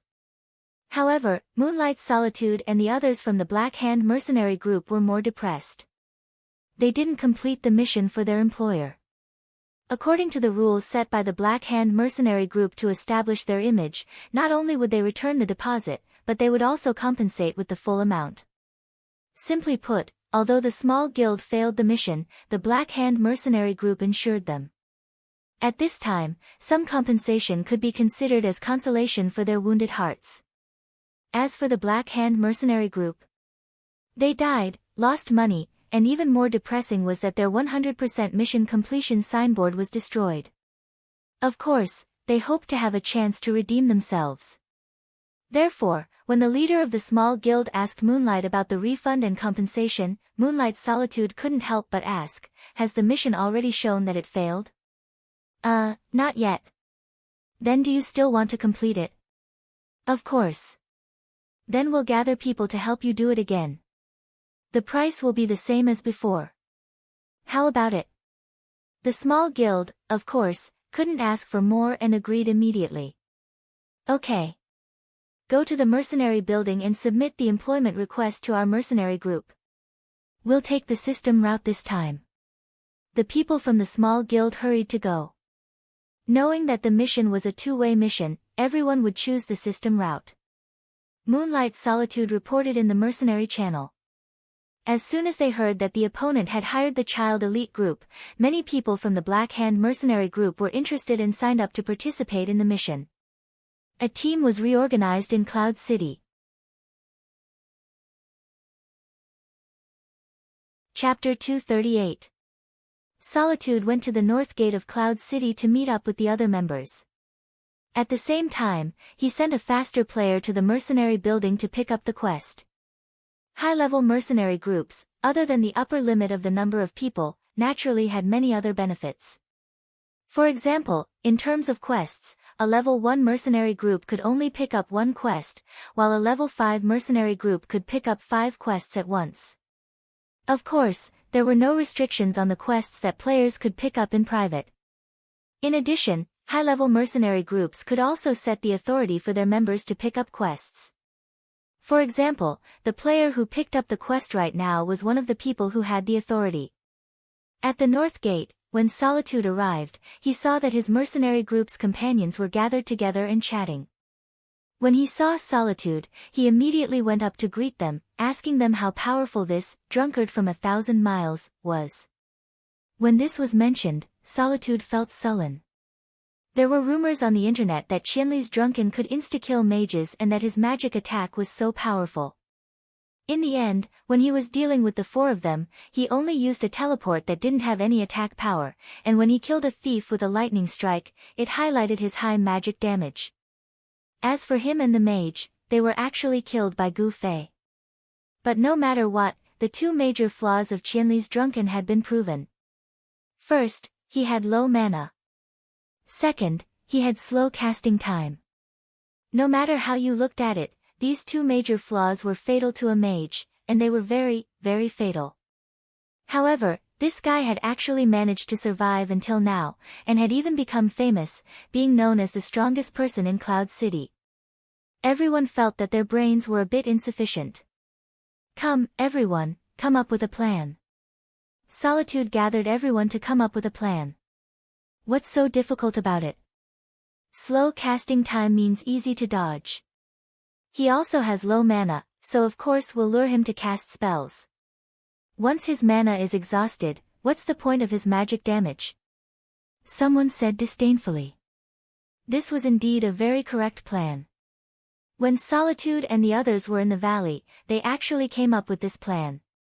It was just that they didn't expect Gu Fei to still be so strong in close combat after losing his mana. However, Solitude under the moonlight felt that the main reason he had failed was because he hadn't expected this. If he had been prepared, he wouldn't have ended up in such a sorry state. Now that their side had added another vicious hand, and they had such a good understanding of Gu Fei, it shouldn't be a problem to take him down. At this time, the mercenary building announced that the quest had been accepted. The Black Hand Mercenary Group's mercenary quest list had appeared in the system's mercenary quest list. After waiting for a while, the guild leader of the small guild arrived at the north gate with a few people. When he saw the Black Hand Mercenary Group's formation, he timidly asked if they had to pay more. Of course not. Previously, we underestimated our opponent's strength and caused you to suffer losses. We should apologize, said Solitaire under the moon. To be honest, their guild was really small, so small that it couldn't even compare to the Black Hand Mercenary Group. After hiring this group of people, he no longer saw himself as a consumer god. He always seemed to be a yes man and even seemed to be fawning over them. The other side's experts were so calm and reasonable, which made him feel a little flattered. Did you mention their coordinates in your quest? Soliloquy asked the members of the small guild. Their mercenary group's quest bar only showed that they were helping a certain guild complete a certain quest, not sharing the quest with the guild. For this quest, the guild members had to assassinate the bandit leader in order to complete the quest. Then, the Black Hand Mercenary Group's quest would be evaluated as completed. The final reward was only the part agreed upon with the employer, and the employer's reward had nothing to do with the mercenary. After looking at their own quest bar, the people from the small guild shook their heads. It's still the same. When the quest was issued, it showed the coordinates of the entrance to Cloud Valley. It only said that they would escort the criminal back to Cloud City from there. Although the North Gate is the closest way to that direction, they might not necessarily go that way, Solitaire said with a frown. Do you know where they will be escorted back to Cloud City? We can wait for them, someone suggested. The people from the small guild shook their heads. It only said Cloud City. Has anyone done this kind of quest before? Solitaire asked his brothers. Most of the mercenary group members were quest experts. Everyone shook their heads. According to common sense, shouldn't the criminal be sent to prison? Someone said. This is a game. Maybe it'll end when they get to the quest. Or maybe it'll end when they enter Cloud City. Everyone talked at once. The more Solitaire listened, the more he got a headache. Mercenary groups weren't big guilds, and their numbers were limited. Plus, there were only about 20 people coming to the North Gate, so they couldn't split up. Like this. Moonlight Solitaire pointed at several people, all of whom had excellent speed. You guys go out from the east, west, and north gates. Choose different routes and advance towards the coordinates of Cloud Valley. When you see them, judge their direction, and then we'll ambush them along the way. What do they look like? Someone asked. Solitaire pondered for a moment and easily summarized the characteristics of the group. One adult and a group of children. Okay. Everyone answered and immediately set off. After Solitaire gave the order, he turned to the players from the small guild and said, "Don't show your faces for now. Maybe they will recognize you. Don't expose our intentions." The group didn't say anything else. They set off at the city gate and waited for the scout to report. In the meantime, a few members of the Black Hand mercenary group who were interested in Qianli's drunkenness rushed to the north gate after hearing the news. For most of the Black Hand mercenary group members, the quest was fake. Their real goal was to see the strongest opponent that was about to arrive. After waiting for a few minutes, the scout finally reported, "I saw a group of players coming from that direction towards the north gate." "Is it an adult and a group of children?" Solitaire asked. "It's too far, I can't see it clearly." "Wait for me to get closer," the scout reported. "But this group is really neat." "What are they doing?" "That's right, it's them." Solitaire was excited. "Don't get any closer. Keep an eye on them from afar. Don't let them notice us." After giving the order to the scout, Solitaire gestured to the brothers in front of him. "They're here. Let's go." "Then, what about us?" The people from the small guild were confused. They weren't sure if the Black Hand mercenary group was still helping them with the quest. "You guys don't need to go. Wait for my news. Just come back and complete your quest." Solitaire laughed. The scout at the front kept reporting the coordinates of the ultimate class 3. Seeing that they were getting closer, Solitaire split his people into 3 teams, one on the left, one on the right, and one in the middle. They fanned out from 3 different directions. Solitaire, who was in the middle, could already see their opponents coming. The ultimate class 3 marched in unison.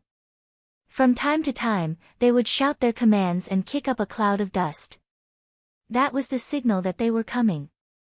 "Get ready, get ready." Solitaire hid in the middle of the team, letting the brothers that the opponents didn't know take the lead. They all approached the ultimate class 3 team as if nothing had happened. "Find Qianli drunk first. Archers, get ready. We'll kill him instantly," Solitaire commanded. In fact, he was at a loss. He felt that there were countless ways to deal with a mage like this. For example, if a few archers fired homing arrows at the same time, how could he escape? How did this guy get to where he was now? This question was too profound. The archers hid deep in the formation. They knocked their arrows and stared at the students with eagle eyes, searching for a target. Black robes and dark purple long swords. This was the attire of Qianli drunk. But no matter how they looked, there was no one dressed like this in the team. They were all dressed in rags and had children's faces. A bunch of children and an adult? Where was the adult when there were a bunch of children? "No target, no target," the archers reported. Priests didn't have eagle eyes, so Solitaire couldn't see clearly. When he heard this report, he wondered if he had found the wrong person. He led the team forward for a while and came face to face with the ultimate class 3. Solitaire was sure that he hadn't found the wrong person. This formation was familiar, some of the faces were familiar, and to them, he also looked familiar. A few of them were looking at him with beaming eyes. "Fuck, we've been tricked." Solitaire suddenly came to a realization. He looked carefully at the other side's formation. Indeed, the captured bandit leader wasn't there. The other side had already predicted that they would come back. They had used a large group to attract their attention. 2 or 3 people had taken the bandit leader in another direction.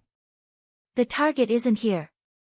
Solitaire hurriedly shouted in the mercenary channel.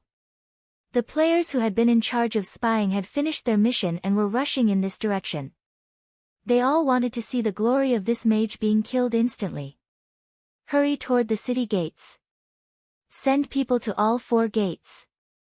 There are about 2 or 3 targets. They're escorting the bandit leader, Solitaire shouted. Solitude under the moonlight shouted. At the same time, he also sent a private message to the people from the small guild, telling them to send out some people and quickly find traces of Thousand Miles Drunk's group. The students smiled and swayed in front of Solitaire. Teacher has a message for you. Teacher? Qianli drunk? Solitaire was a little confused. Yes. Teacher said that we'll meet in the competition, so we'll meet again in the competition. Fuck. Solitaire was short of breath. He looked at the group of children in front of him and really wanted to slaughter them all.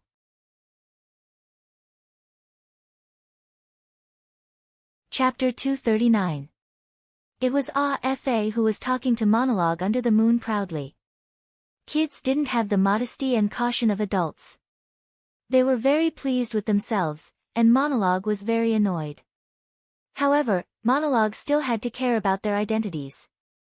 They were a mercenary group, not a guild. The guild might be able to establish its prestige by engaging in the act of deceiving both men and women. Mercenary groups were open to doing business. Aside from displaying their strength, they also needed to have a bright and positive image. Only then would they be liked by others, and their business would flourish. It seemed like the other party knew this, which was why they dared to let these low-level players act as bait. Help me tell him that I won't leave until I see you. Monologue gritted his teeth as he said this with a smile. Alright, bye-bye. Fa waved his hand at Soliloquy under the moon. The students left happily. Who would line up now that their teacher wasn't around? It was instantly a mess. The reason they lined up so neatly was just to label themselves and make it easier for the enemy to recognize them. Everything was just bait. Monologue watched as the kids left, and the staff in his hand was almost twisted into a fried dough twist. His companions understood his intentions and came up to express their condolences. It's not the end yet, don't be in a hurry to give up. The other party took a long detour, so they probably won't enter the city so soon. We can still make it if we hurry to the city gate, someone suggested. Yes, you're right. While Moonlight Solitaire reorganized his troops, he also explained the situation to the people from the smaller guilds. He also emphasized that the other party had split up into 2 groups, and that a group of weak kids was returning to the North Gate. Monologue was still a little despicable. He was worried about the reputation of the mercenary group, so he couldn't take it out on those kids. He hoped that the people from the small guild would take it out on those kids when they received the news, so he emphasized that they were a bunch of extremely weak people. Unfortunately, there weren't many people with despicable thoughts in this world. The people from the small guild had no intention of taking it out on them. They only expressed their endless regret for falling for the other party's trick. In the end, they asked weakly, is there still a chance of completing the mission? Fuck, what a bunch of losers. Solitude under the moonlight scoffed in his heart, but he still replied, we'll try our best.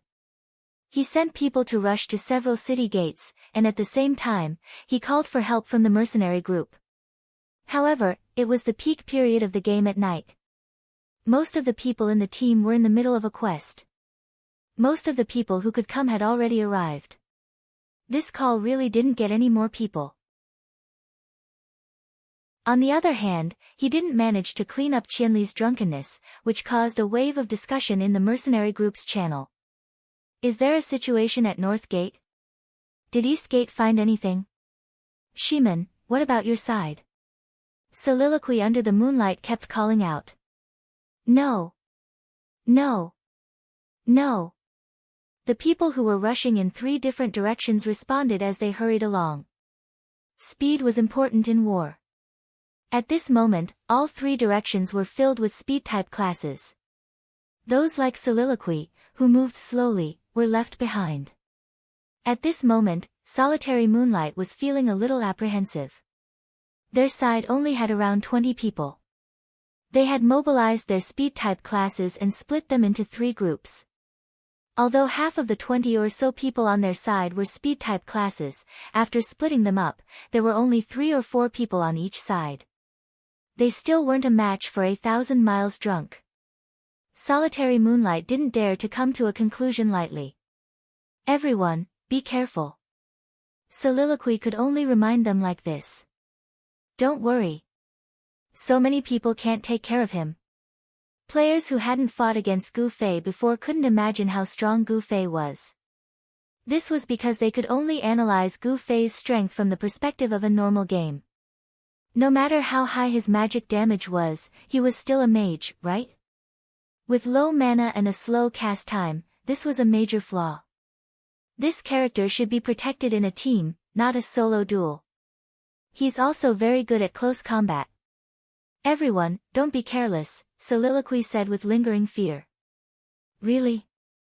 Then we'd like to see it for ourselves. Everyone's disapproving attitude made Soliloquy a bit anxious. He couldn't explain how good Gu Fei was at close combat. He had a bad feeling, but he could only say a few weak warnings like, be careful. Relax, relax. Everyone was annoyed by Soliloquy's nagging. The east gate is in place. I didn't find it. The west gate is in place. I didn't find it. The south gate is in place. I didn't find it. If they went around the city, the south gate would be the furthest. However, there was no need for that. They went through the north gate and reached the south gate. The distance between them and the east and west gates wasn't much different. The 3 directions were in place. They hadn't found anything along the way, so they could only wait. On the west gate's side, 2 thieves and 2 archers quickly rushed over. When they reached the gate, the 2 thieves immediately went into stealth. One of the archers was a sharpshooter, while the other was a lurker. The lurker had the trap skill, so he secretly set up a trap outside the door. Actually, setting up traps inside the door was the only way to go, but this guy's trap level was still low, and the traps he set up were very eye-catching. Behind the door was a stone path. Only an idiot would step on it if someone threw a big clip on it. Outside the door, it's slightly better. My skill level isn't enough to hide the traps, so I can manually operate it. The spy dug a small pit outside the door and placed the trap clip inside. Then, he carefully scattered some soil to cover it up. If one didn't pay attention, they wouldn't be able to see it. As soon as he was done, the sharpshooter with the eagle eyes gave him a push. At the same time, he called out to the 2 thieves, that seems to be it. The lurker looked up and immediately cursed, fuck. At the base of the city wall of Cloud City, someone was flying over while sticking close to the wall. The one in front was wearing a black mage robe, and his appearance was very similar to the legendary Qinli. What made the lurker feel unbalanced was that he had set up the trap outside the door. Now that Gu Fei and the others were coming from the base of the wall, they would turn right after entering the door. How could they run to the center and step on his trap? The lurker wasn't willing to let his ingenious man-made trap go to waste, so he pitifully discussed with the 3 people, should we lure it over and let him step on it? People who played online games all liked to show off their skills, especially if they had something that others didn't. In the end, the 3 people were unmoved and said indifferently, it depends. How about the thieves go first? Since he's coming over, we'll just stab him. There was still some distance between Gu Fei and the others, so they hurriedly discussed their strategy. Unfortunately, Solitude Under the Moon sent another message, thieves, be careful. That guy might have anti-stealth equipment. Although Gu Fei had said that he had such equipment, there was clearly a thief in stealth that he hadn't discovered. Soliloquy Beneath the Moon had no choice but to believe that it was true rather than not. Only then did the 4 people realize that they had discovered that Gu Fei and the others hadn't had time to report to their superiors, so they hurriedly spoke first. And if Gu Fei had anti-stealth, the previous strategy obviously couldn't be used. Should we use a trap? Huh? The lurker became lively again. He's a mage. Is there a need for him to rush over? Gu Fei was almost there, but they were still arguing. Who knows? Aya, He's coming.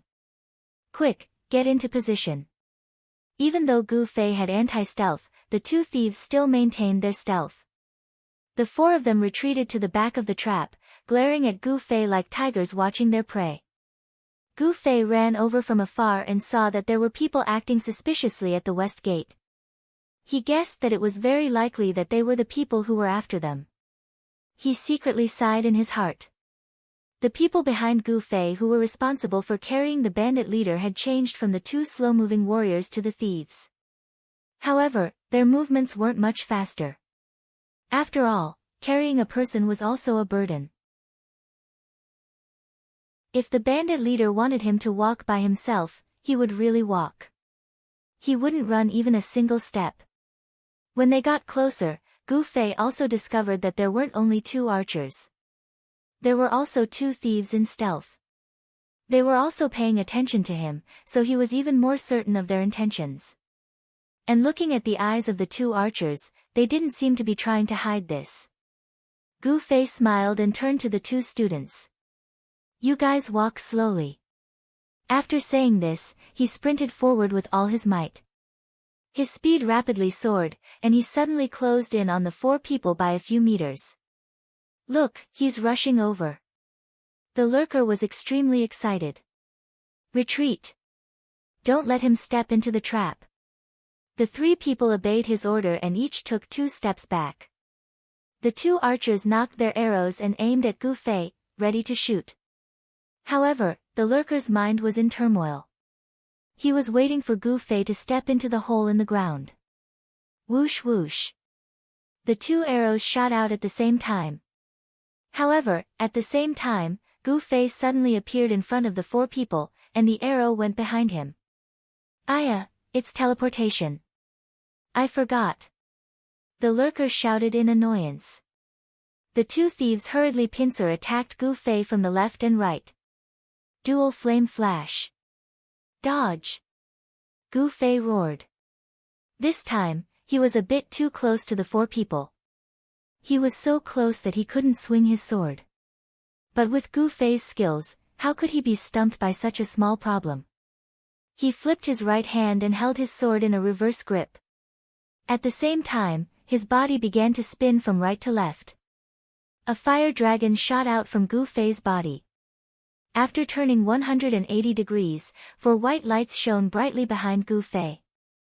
Gu Fei's right hand smoothly inserted the sword back into his pocket. He waved to the 2 students. Quick, continue forward. This dual flame flash is pretty good when I'm too close to my opponent. Gu Fei thought to himself.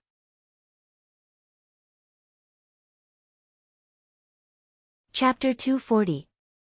The Black Hand Mercenary Group's channel exploded again. The 4 brave players argued endlessly, pointing fingers at each other. In the end, they pointed their fingers at the poor lurker. Why did you have to wait for him to step into the trap? Step my ass. The lurker felt wronged, but there was nothing he could do. After thinking about it carefully, he felt that they were waiting for Gu Fei to step into the trap. In the end, he was caught off guard by Gu Fei's teleportation. Amidst the grumbling, the Black Hand Mercenary Group rushed towards the west gate. But it was too late. As soon as Gu Fei's group entered the Cloud City, they went straight for the dungeon. The city was crisscrossed, and there were countless routes. How could the Black Hand Mercenary Group find them when they didn't know where they were going? Even though there were a few common guild mission distribution centers, such as the tavern, or places that were related to escort missions, such as the dungeon or the wanted mission office, the Black Hand Mercenary Group's manpower was limited. After witnessing Gu Fei's strength, they didn't dare to split their forces. After searching the city for a while, they finally received bad news from the small guild. The mission had already been declared over. Oh! The students of the Ultimate Class 3, who were waiting at the North Gate, also received the system notification. After completing the double quest, the generous experience reward was instantly distributed to everyone. Many of them leveled up on the spot. White light flashed, and the competitors of the small guild who were waiting for the news not far away were filled with envy. Other than experience, there were also some item rewards that were randomly distributed.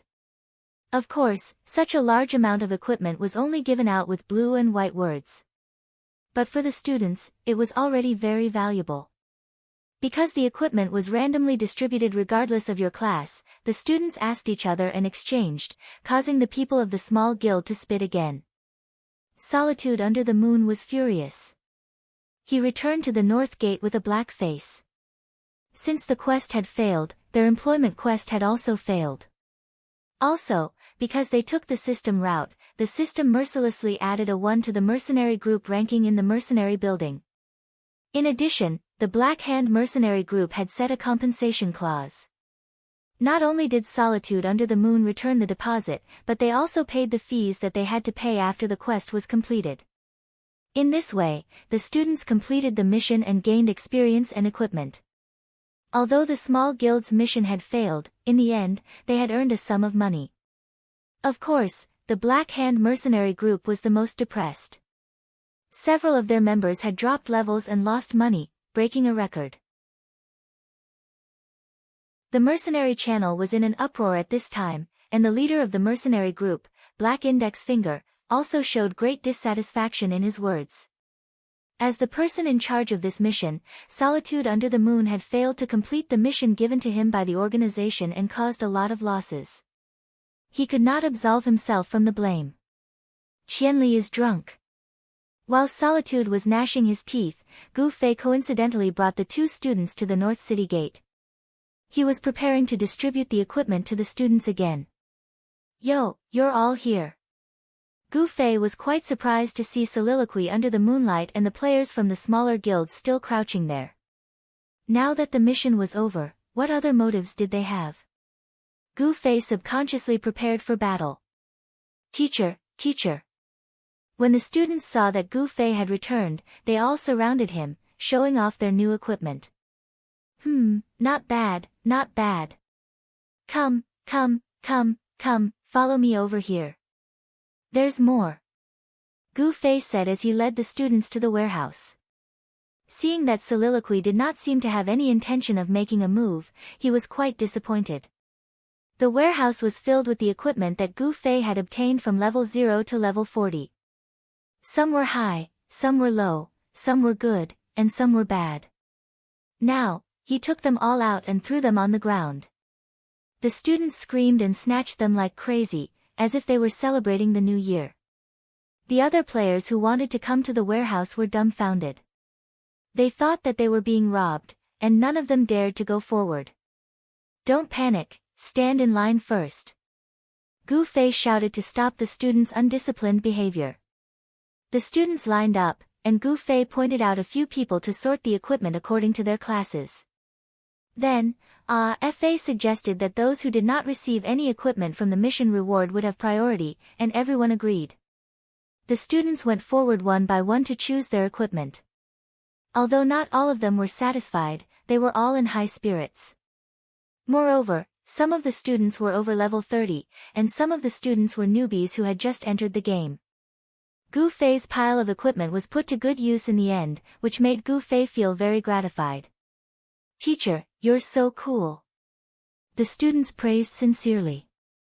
At the same time, out of gratitude, Fa made an appeal, those who got mage equipment just now, take it out for teacher to see if there's anything that teacher needs. The students were all willing, and a few mages took out the equipment from the mission reward for Gu Fei to see. Gu Fei waved his hand without even looking. There's no need, you guys can keep it for yourselves. Teacher is already level 40, these equipment won't catch his eye. The students were both envious and praising. Unbeknownst to them, Gu Fei's equipment was extremely polarized. His sword, clothes, and shoes were all top grade, but the other small fire-enchanted accessories were all obtained from the Willow Gang in Moonlit Night City, and he had not changed them until now. It was these three top-grade equipment that raised Gu Fei's standards. In his opinion, if he wanted to change them, they should be of this level. Otherwise, there was no point in changing them or not. Amidst the students' praises, Gu Fei looked at the time and poured a bucket of cold water on them. Alright, it's getting late, Pack up and go offline. It's still early, it's only 9. The students were confused. 9 is still early. Have you reviewed today's homework? Have you previewed tomorrow's homework? Did you finish all your homework? Did you check it again? Go offline, all of you, go offline. Students must focus on studying, understand? Gu Fei said sternly. The students were depressed. However, they did not dare to disobey their teacher. Although he was only a physical education teacher, who could stand it if he asked them to run 8 laps in one lesson? The students went offline to the safe zone in low spirits. Among them, there were some who wanted to play. When they saw that Gu Fei did not continue to watch them, they ran off to play somewhere else. In the end, not long after, Gu Fei's message caught up to them. Why haven't you gone offline yet? Do you want to run 10 laps? A few of the cunning students wailed. If they had known this would happen, they would not have added the teacher as a friend. Now, even if they deleted it, Gu Fei's friend list would still have your name. He would know if you were online or not at a glance.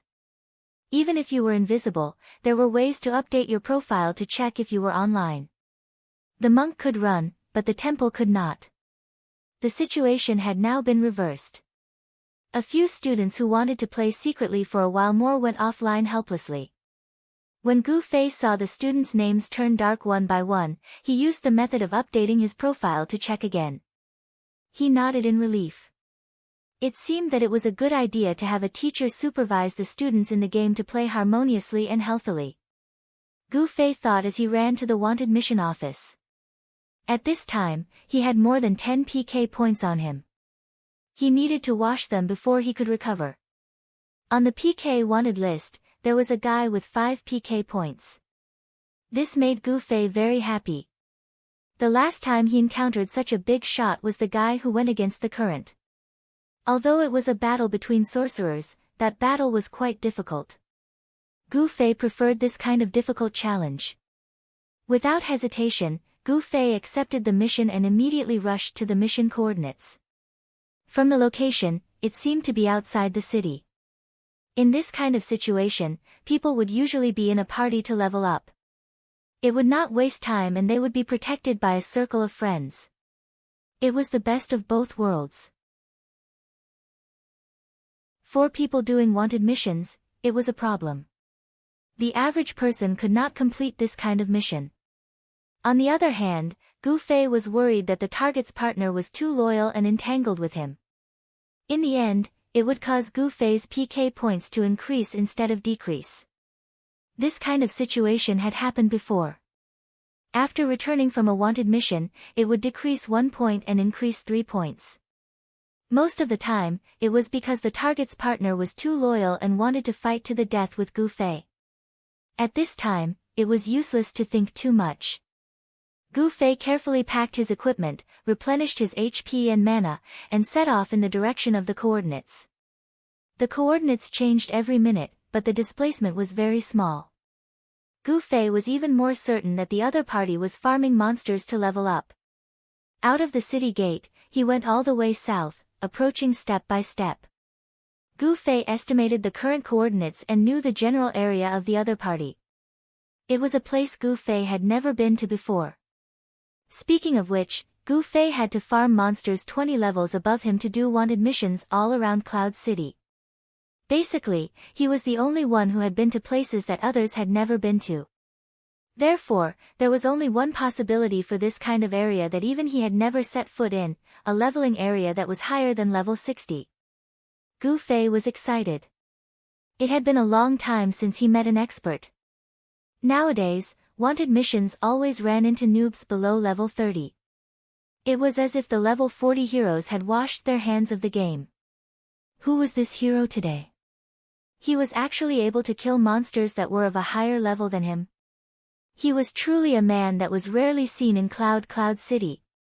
Gu Fei advanced towards the coordinates, and the surrounding scenery gradually became unfamiliar. After passing through 2 hills along the main road, his eyes suddenly opened up. A quiet lake, a dense forest, and a harmonious village. The system notified him that this place was called Suoyun Village. This was the naming style of place names in parallel worlds. In Cloud City, the word cloud was the main character. Therefore, mountains, trees, villages, and rivers would all have this main character. Then, a random word would be thrown on top of it, and it would become a place name. It was very simple and clear, and there was no need to think. Suoyun Village. Gu Fei, who often looked up information about leveling areas to find the next leveling area, had accidentally seen this place name. This village had a huge similarity with the luminous village outside of Moonlit Night City. Both villages were rich in werewolves. However, the difference was that the werewolves in Luminous Village lived in harmony like humans, and were classified as quest NPCs. On the other hand, the werewolves in Luminous Village lived in their original state. They were extremely vicious, and it was convenient for players to mercilessly hunt them down. This was a leveling area for level 70 players.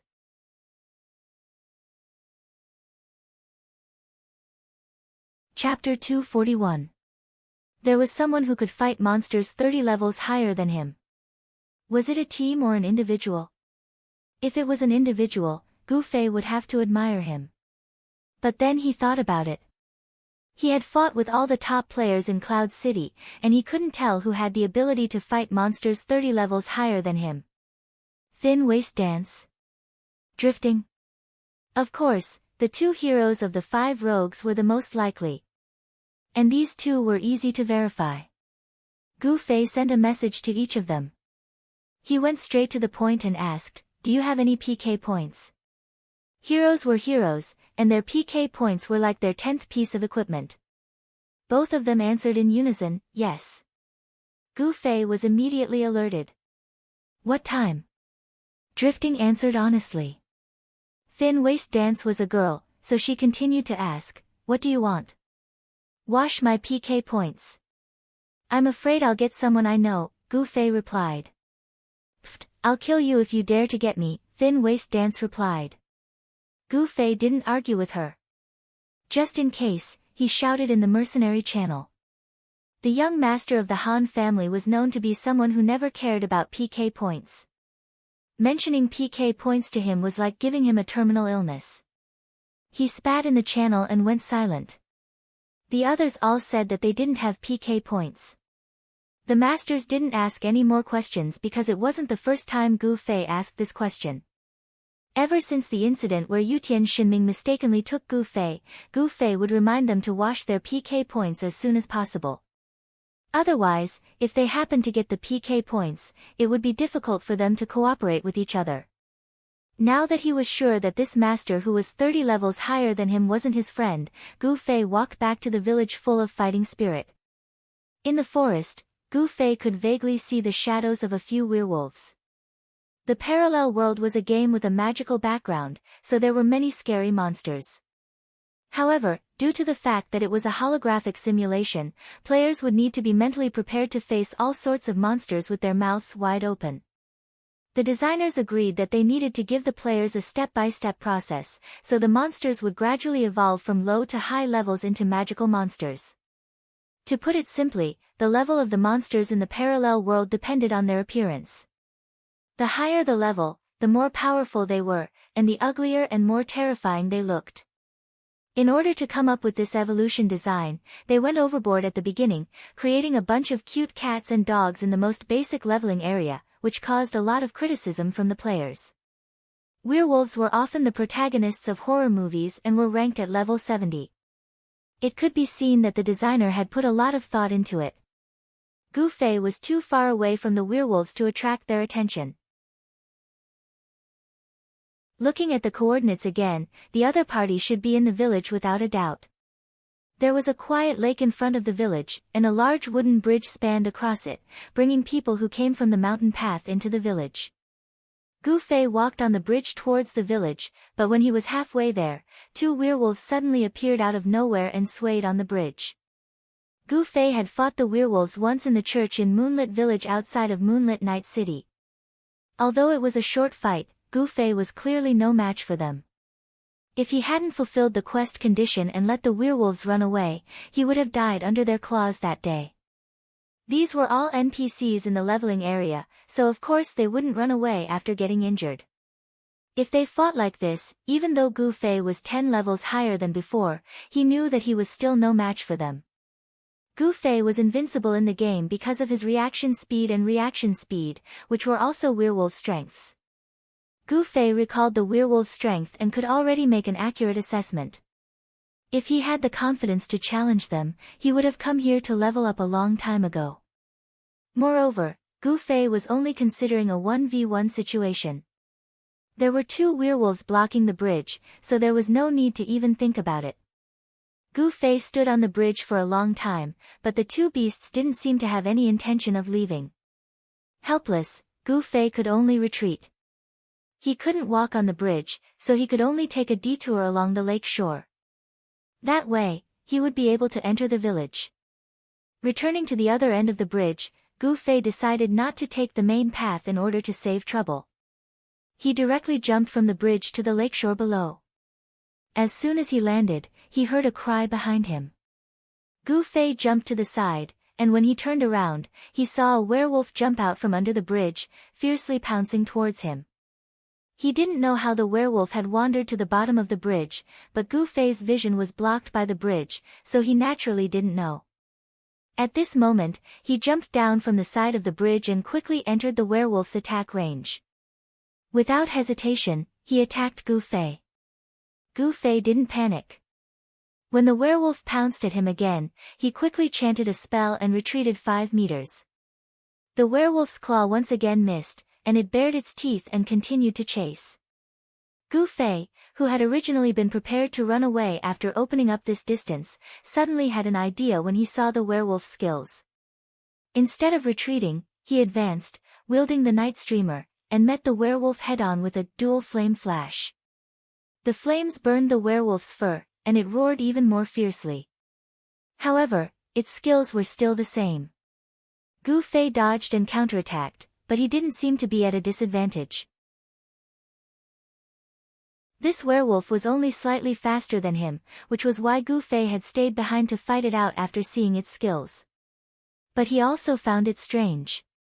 This werewolf was incomparable to the werewolf he had fought in Luminous Village, be it in terms of strength or speed. Most people would think that it was because they were stronger, but Gu Fei was an expert in this field. He had made this judgment directly from his opponent's skills and not from comparing it with his own. Gu Fei had forgotten that the werewolf he had fought in the chain mission wasn't an ordinary werewolf. Adrian had used the Wolf King's tooth to transform into a werewolf overlord. Although its strength couldn't compare to a purebred Wolf King, it wasn't something that ordinary werewolf underlings could compare to. Gu Fei had naturally overestimated the werewolf's strength by comparing it to a werewolf. This was just another oversight from Gu Fei's carelessness in game settings. Although he wasn't at a disadvantage in terms of skills, the werewolf's defense and HP were truly terrifying. Gu Fei's strongest move, Dual Flame Flash, had already been released 3 times in a row. He could even smell the smell of the werewolf's burnt fur. However, the werewolf's agility was not the slightest bit weak. It continued to roar, tearing and biting at Gu Fei. Saliva dripped from its mouth, and from time to time, spittle would fly everywhere. It was truly disgusting. Gu Fei couldn't do anything. He couldn't even use teleportation to increase the distance between them, so he could only continue to deal with the werewolf patiently. As this continued, not only did the werewolf not show any signs of losing, but the burn wounds from the dual flame flash gradually healed, and the smell of roasted meat gradually disappeared. This was the werewolf's regeneration. Gu Fei felt as if he had just woken up from a dream. No wonder the werewolf didn't die after so long, and was even more spirited. It wasn't because the werewolf's HP was high, but because of its amazing regeneration ability. Gu Fei's Night Streak sword was only a level 70 equipment, and the werewolf was also a level 70 training monster. Although the sword was exquisite, Gu Fei didn't add any intelligence or strength. He only relied on his equipment to attack. No matter what, in front of a level 70 werewolf, it wouldn't be able to strike fear into players' hearts. The 3-dual flame flash didn't instantly kill the werewolf. The Night Streak sword's physical attack, which Gu Fei couldn't fully activate due to its coefficient, was really nothing. The amount of HP I cut isn't as much as the werewolf's recovery.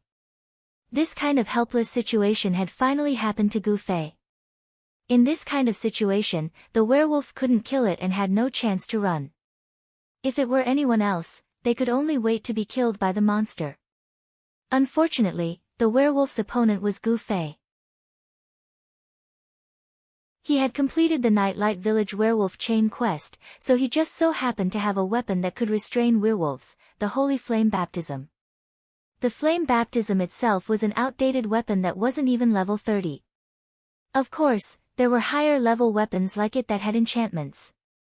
Gu Fei hadn't eliminated it all this time because it had been baptized by the village chief in the quest.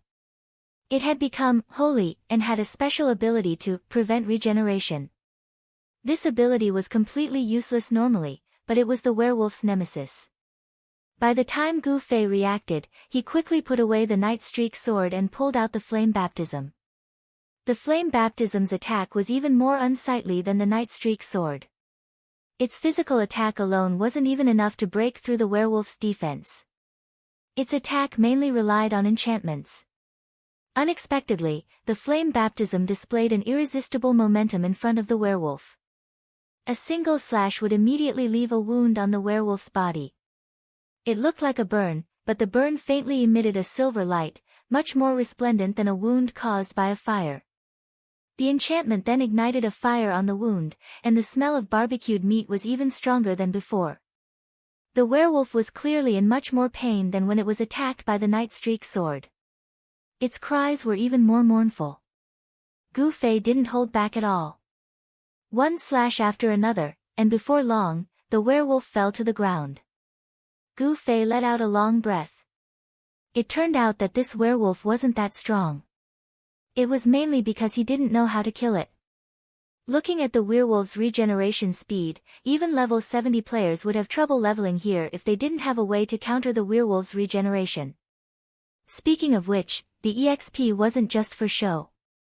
As expected of a monster that was 30 levels higher than him. Gu Fei was full of confidence.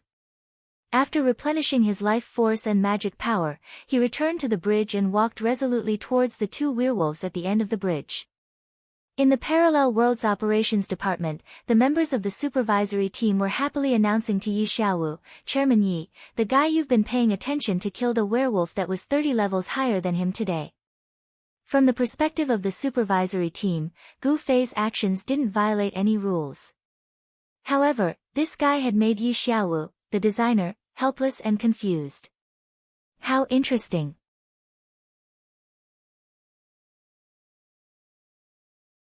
Chapter 242. Yi Xiaowu had some foresight about Gu Fei's ability to fight monsters that were 30 levels higher than him. This was because the level 70 werewolf's greatest strength lay in its regenerative ability.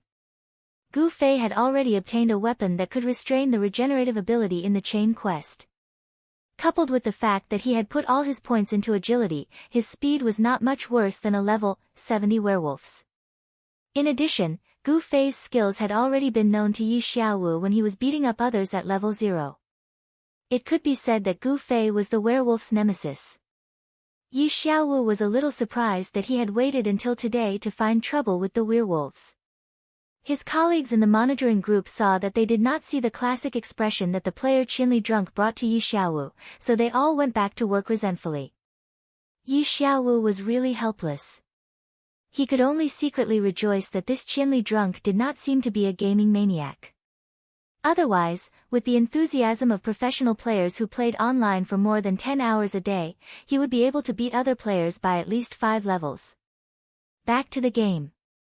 Gu Fei confidently re-entered the bridge, crossed the lake, and went straight to the other end.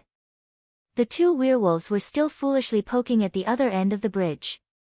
Gu Fei evaluated the strength of the werewolf underlings. He could barely deal with 2 of them. Although he needed to concentrate more and attack more carefully, it was more interesting this way. At that moment, he did not think of any way to defeat them one by one. He directly rushed forward with the baptism of fire and fought fiercely with the two werewolves at the end of the bridge. During this time, he also did some experiments. He used the baptism of fire and the night streamer alternately. Later, the experiment proved that only the damage caused by the baptism of fire could not be regenerated, while the damage caused by the night streamer was calculated separately. The werewolves continued to use regeneration to make up for this part of the damage. Gu Fei did not give up so quickly. The permanent wound left by the baptism of fire attracted his attention. He tried to use the night streamer's attack on this wound, and the result was gratifying. This kind of attack that sprinkled salt on the wound could not be regenerated, and even its defense became very weak. Gu Fei chanted Dual Flame Flash, and the Night Stream Light Sword's Material Magic Dual Strike exploded together. The werewolf's cry was unprecedentedly mournful, and he fell even faster. However, although it sounded easy, it was actually not easy to accurately hit such a narrow wound. One must know that the werewolf's speed was above Gu Fei's. Gu Fei's method of defeating the two werewolves was even less effective than the baptism of flames. This gave Gu Fei an unprecedented sense of challenge, and he continued to use this method to challenge the werewolves. NPCs were NPCs after all. After killing a few of them, Gu Fei's expertise helped him gradually grasp the werewolves' attack patterns. After everything became predictable, it was much easier for Gu Fei to accurately hit a knife wound. His mind was far less focused than before, and the Wind Chaser emblem's coordinates had been refreshed countless times. This finally woke Gu Fei up, and he remembered why he had come here. He hurriedly opened the emblem and saw that the coordinates had moved slightly, but he was still within the village's range. After all, the werewolves were waiting to be killed in this village every day. It was rare to see an expert that could kill monsters 30 levels higher than him. Gu Fei hurriedly put down the werewolf in his hand and continued to run towards the coordinates. The layout of Suoyun village was no different from a normal village in the game. It was only because it had become a werewolf's lair that everything seemed to have declined and desolate. The village was overgrown with weeds and dead trees, giving off a dark and decaying aura. As Gu Fei walked along the village's small path, a werewolf would jump out from the dilapidated walls and ambush him from time to time. Gu Fei's pace wasn't fast as he fought the enemy. Finally, the Wind Chaser emblem's coordinates were only a wall away from Gu Fei. Gu Fei calmed himself down and ate half a bread and half an apple to replenish his life force and magic power. He then carefully observed his surroundings and made sure that he wouldn't be harassed by any werewolves if he circled around this small wall. He then picked up the dark streamer sword and slowly walked over. He had just turned around the wall when he saw half a person's body disappear from a nearby corner. Gu Fei hurriedly chased after him. There were no werewolves in this area, nor were there any corpses of dead werewolves on the ground. Gu Fei was somewhat puzzled, but he didn't stop walking. He stretched his neck over to the corner of the wall and saw the back of a person. Gu Fei hurriedly rushed out, but his feet suddenly tightened and his body froze. The figure slowly turned around and grinned at Gu Fei. "So it's you," Gu Fei said. "Hee hee, it's rare that you still remember me." The other person laughed. How could Gu Fei not remember? Remnant Dream was dead. Apart from Non-Smiler, this was the second person that Gu Fei had officially hunted down in order to take back the Sword Demon's frostbite memories. This person was reportedly a member of a trash organization that specialized in destroying other people's equipment. That day, Gu Fei was also one of their targets. However, after the incident with the Sword Demon, they were counterattacked by Gu Fei. After that, Gu Fei had been hoping that this group of bad people would actively take revenge on him, but there was no news of them. Even the act of destroying other people's equipment had become a lot more depressed. They were far less diligent than when they first appeared. The Sword Demon had been looking for this group of people for some time, but he hadn't found anything. Remnant Dream hadn't even answered yet. Several people ran out from behind the other end of the wall. In one breath, they ran over. The person in front shouted, "Hurry up and do it." "What nonsense are you talking about?" Next to him, a person said proudly, "Don't panic. I'm now equipped with equipment with the effect of hunting traps. The duration is as long as 54 seconds. Talk faster. It's no problem to chat a little longer. If you can't step on the trap, what's the point of waiting for so long? His companion despised him. The problem is that he stepped on it, right? The person continued to be proud and announced to everyone, there are 37 seconds left. Gu Fei glanced at them and smiled. Yo, Calabash brothers, it's you guys. These were the people who had helped Remnant Dream to encircle and kill Gu Fei behind the Thieves' Guild. On that day, they had also been dealt with by Gu Fei, 31 seconds. The guy who set the trap ignored Gu Fei's taunts and accurately grasped the duration of the trap.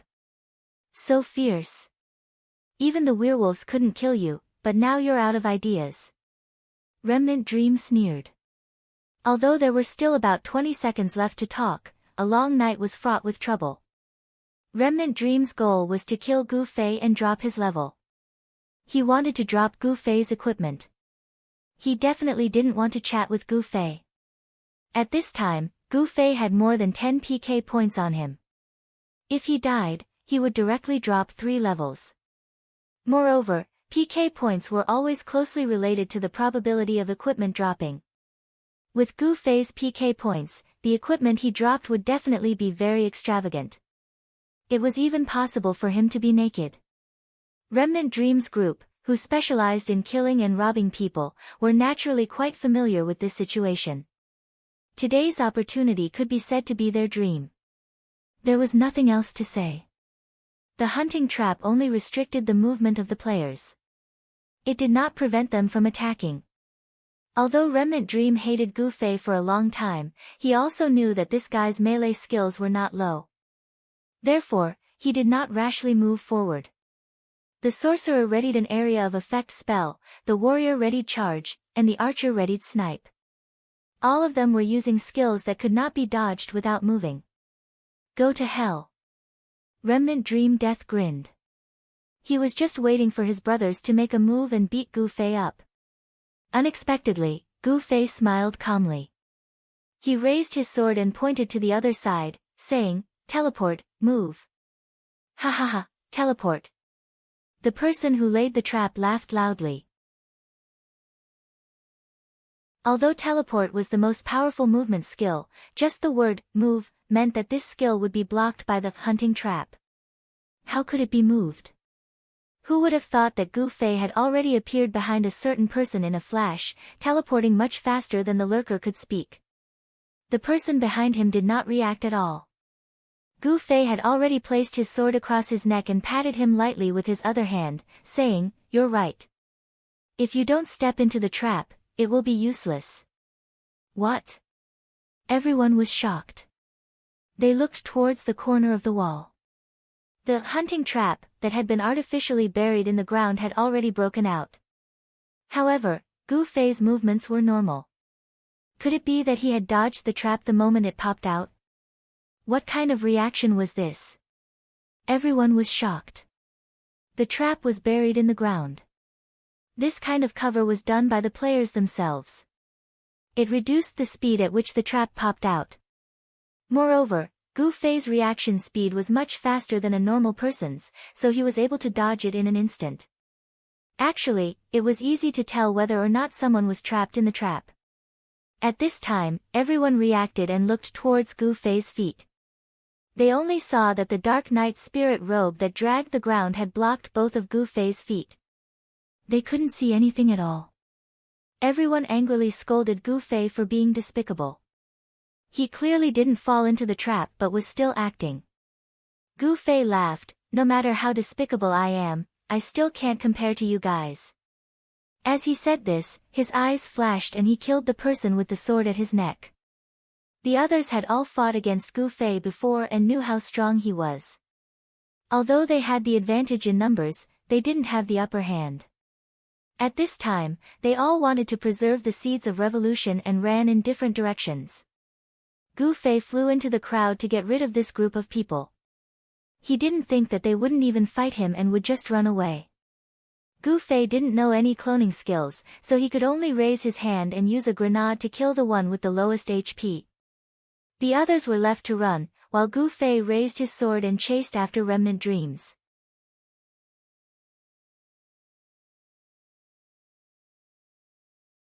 Chapter 243.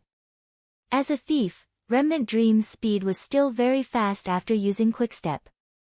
He turned around and disappeared into the corner of the wall. However, Gu Fei's body was full of stats, and the shoes he wore were also much better than the average person's. His speed was not any slower than Remnant Dream's.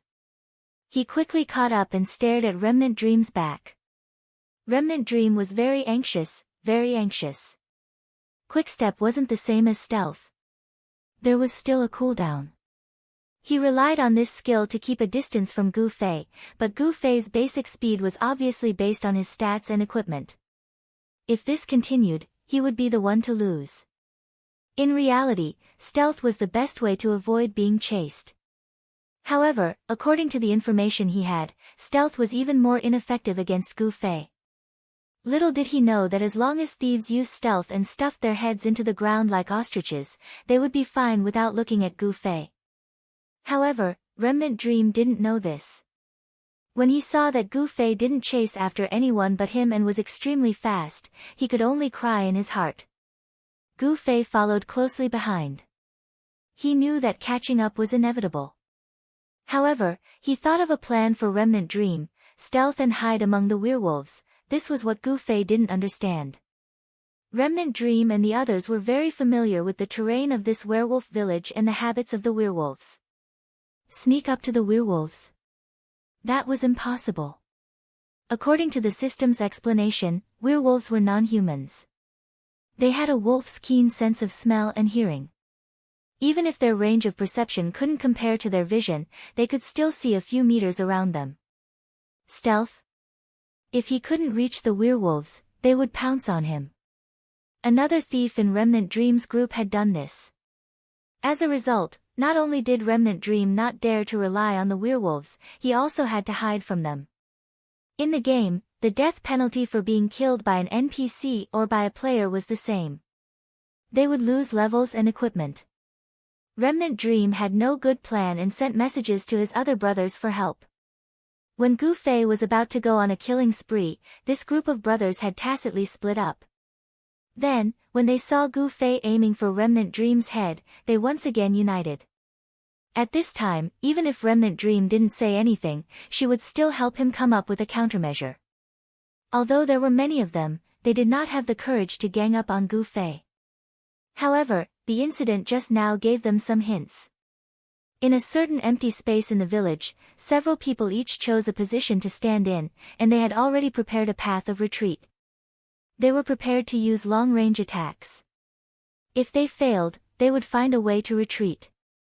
That way, even if Gu Fei counterattacked, he could only choose one target, just like before. This arrangement only took a few seconds. After the discussion, they informed Remnant Dream of the coordinates of the clearing and where to enter. As they spoke, they went to their respective positions. The lurker didn't stay idle either. He set up another trap along a possible route and informed Remnant Dream of the trap's coordinates so that he wouldn't be the first to step on it. When Remnant Dream Death received the news, she immediately rushed over. At the same time, she estimated the distance from the coordinates and calculated the time needed. After calculating the distance and speed for a while, she found that she had enough time to rush here, so she calmed down. However, Remnant Dream soon realized that he had to take a detour to avoid the werewolf's attack range as he moved forward. He wasn't even taking the shortest route between these 2 points. If he delayed left and right like this, he might not have enough time to sprint. But this was something that couldn't be helped. Remnant Dream Death could only curse while racing against time, focusing on finding a way to save time from the werewolf's positions. As he got closer and closer to the clearing, he rushed out of this dilapidated alley and reached the rendezvous point with his comrades. At this time, Remnant Dream Death's speed had already ended, but victory was in front of him. Remnant Dream Death howled like a werewolf and made a final dash. The moment he hit the line, he took a big step forward. This step took him out of the alley, and at the same time, he stepped over the trap placed at the exit. When he landed, he looked around and couldn't see his brothers. But Remnant Dream Death knew that they were just hiding deep enough so that they could launch a surprise attack. He didn't make a sound, and continued to run forward in a panic. "He's coming." Remnant Dream Death's companions, who were hiding in the dark, saw him rush out of the alley and thought to themselves, "Get ready." As long as someone came out of the alley, it would be the time for them to attack. The lurker was especially nervous. He desperately hoped that Gu Fei would step into his trap and let him show off for once. Otherwise, the previous time would definitely become an excuse for his brothers to mock and ridicule him. Attack!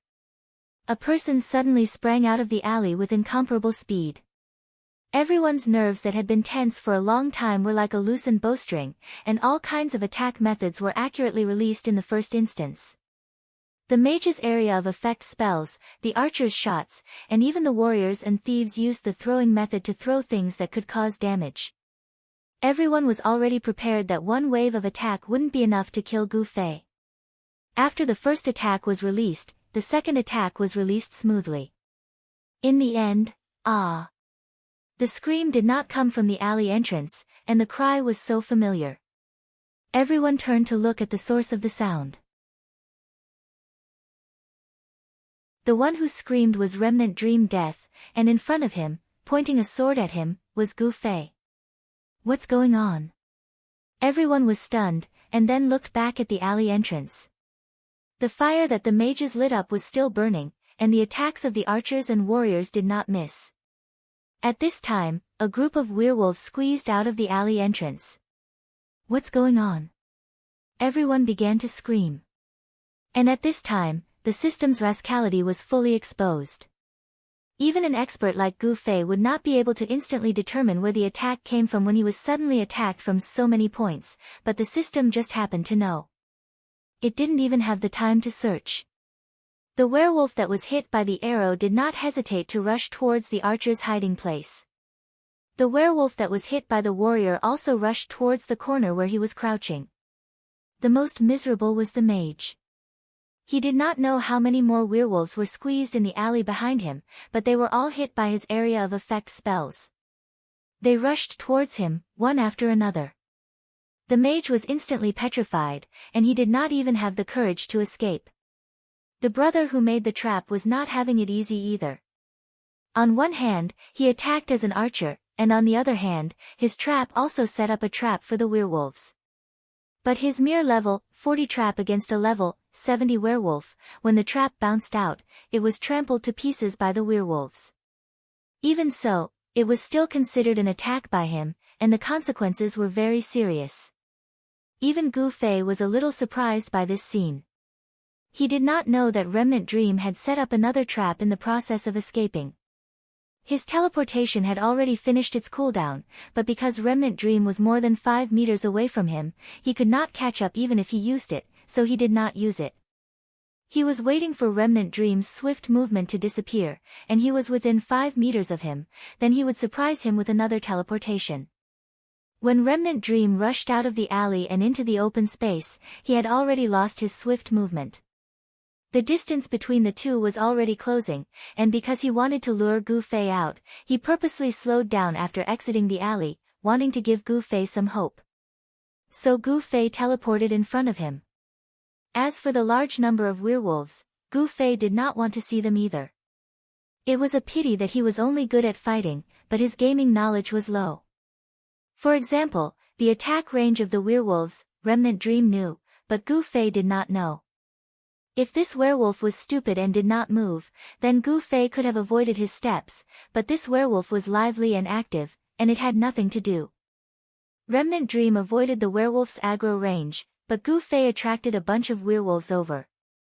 The werewolves were slightly faster than Gu Fei. Along the way, Gu Fei gradually closed in on Remnant Dream, but Gu Fei was being closed in on by the werewolves. But his determination to kill Remnant Dream was very firm, so he did not give up. He waited to use teleportation to catch up to Remnant Dream, and at the same time, pull away from the werewolves. With this move, Gu Fei was not afraid of being caught by the werewolves, so he did not panic. However, Gu Fei had no choice but to reflect upon the current situation. He was too careless. If he did not use teleportation to fly out of the alley, if he ran a few more steps, he would have been greeted by so many attacks. Such a sudden ambush, which he did not expect at all, could he have avoided it? At this time, Gu Fei could not come to a conclusion. It probably depended on his reaction and mental state at the time. That was really close. Gu Fei reflected in his heart, but the scene in front of him made him smile. He entered the werewolves' aggro range, and the will of the werewolves was not very strong. Along the way, many of them had already abandoned him. There were no new werewolves joining them in the dilapidated alley. Some of the old comrades were probably ready to leave, but after being provoked by these guys, they suddenly had a new target and motivation.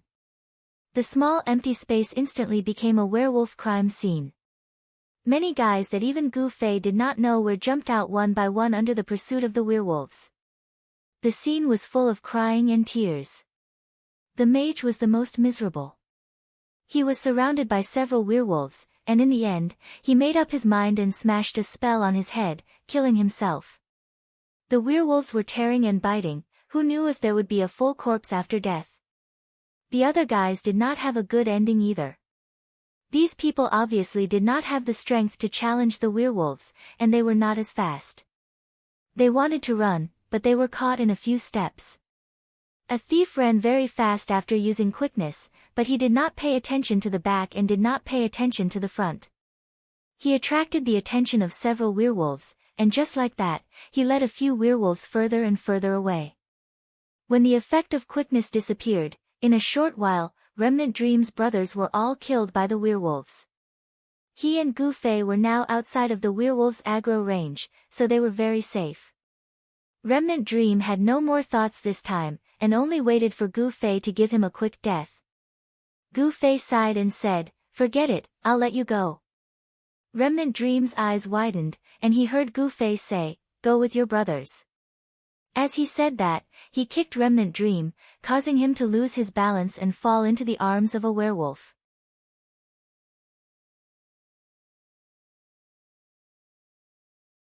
Chapter 244.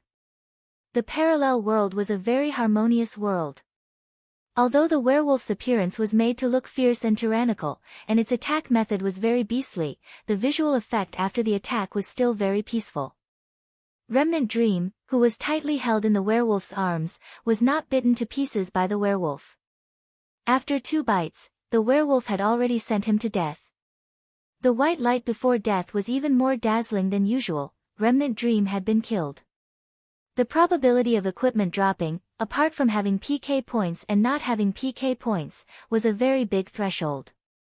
Every increase in PK points would lower the threshold by a little.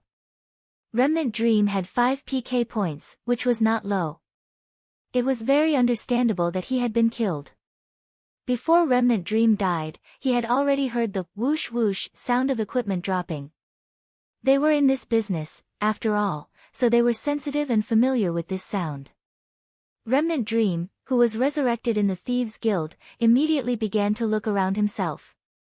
In the end, he cried bitterly. The regret in his heart could no longer be described in words. Before this operation, his companions had reminded him, who had 5 PK points as bait, whether he should store his equipment in the warehouse or not. But Remnant Dream had always felt that this operation was foolproof. Even if he failed and was taken down by Gu Fei, he would only go to jail. Losing levels and equipment would not happen. Who would have thought that such a side issue would occur?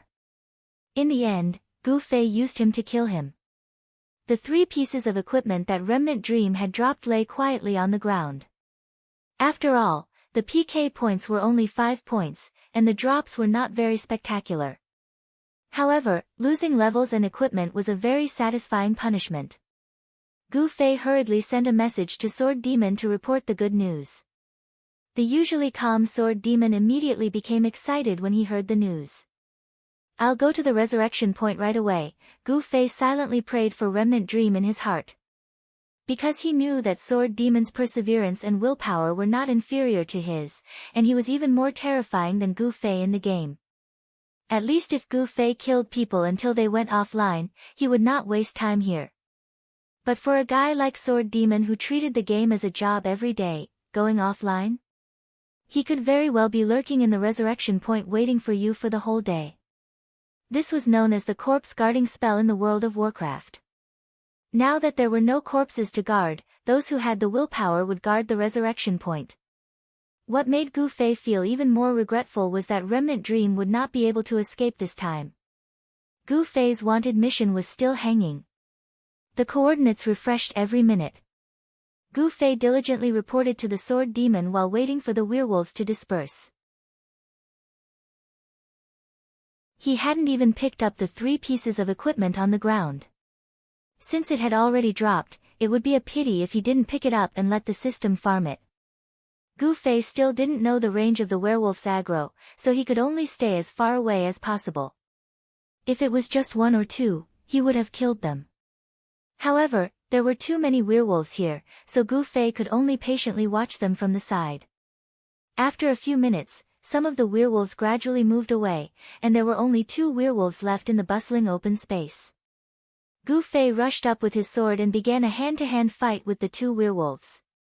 After each gave a holy blow, he pulled out the Night Streamer's sword and began to attack accurately. This went on for a few more minutes. During this time, Gu Fei was almost slapped away by a werewolf's claw.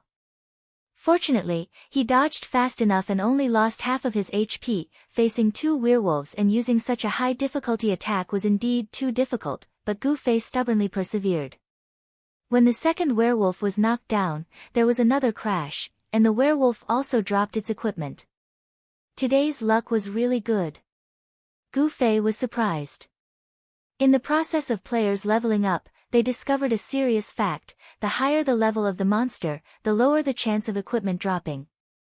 Most players at level 40 did not have the highest end equipment. After the blacksmith in the system sold white equipment at level 30, there was no more. The high-end equipment market was in short supply. The equipment dropped by this level 70 werewolf was even rarer. Gu Fei bent down and picked it up. It was a dagger. He didn't take a closer look, but he picked up the 3 pieces of equipment dropped by Remnant Dream.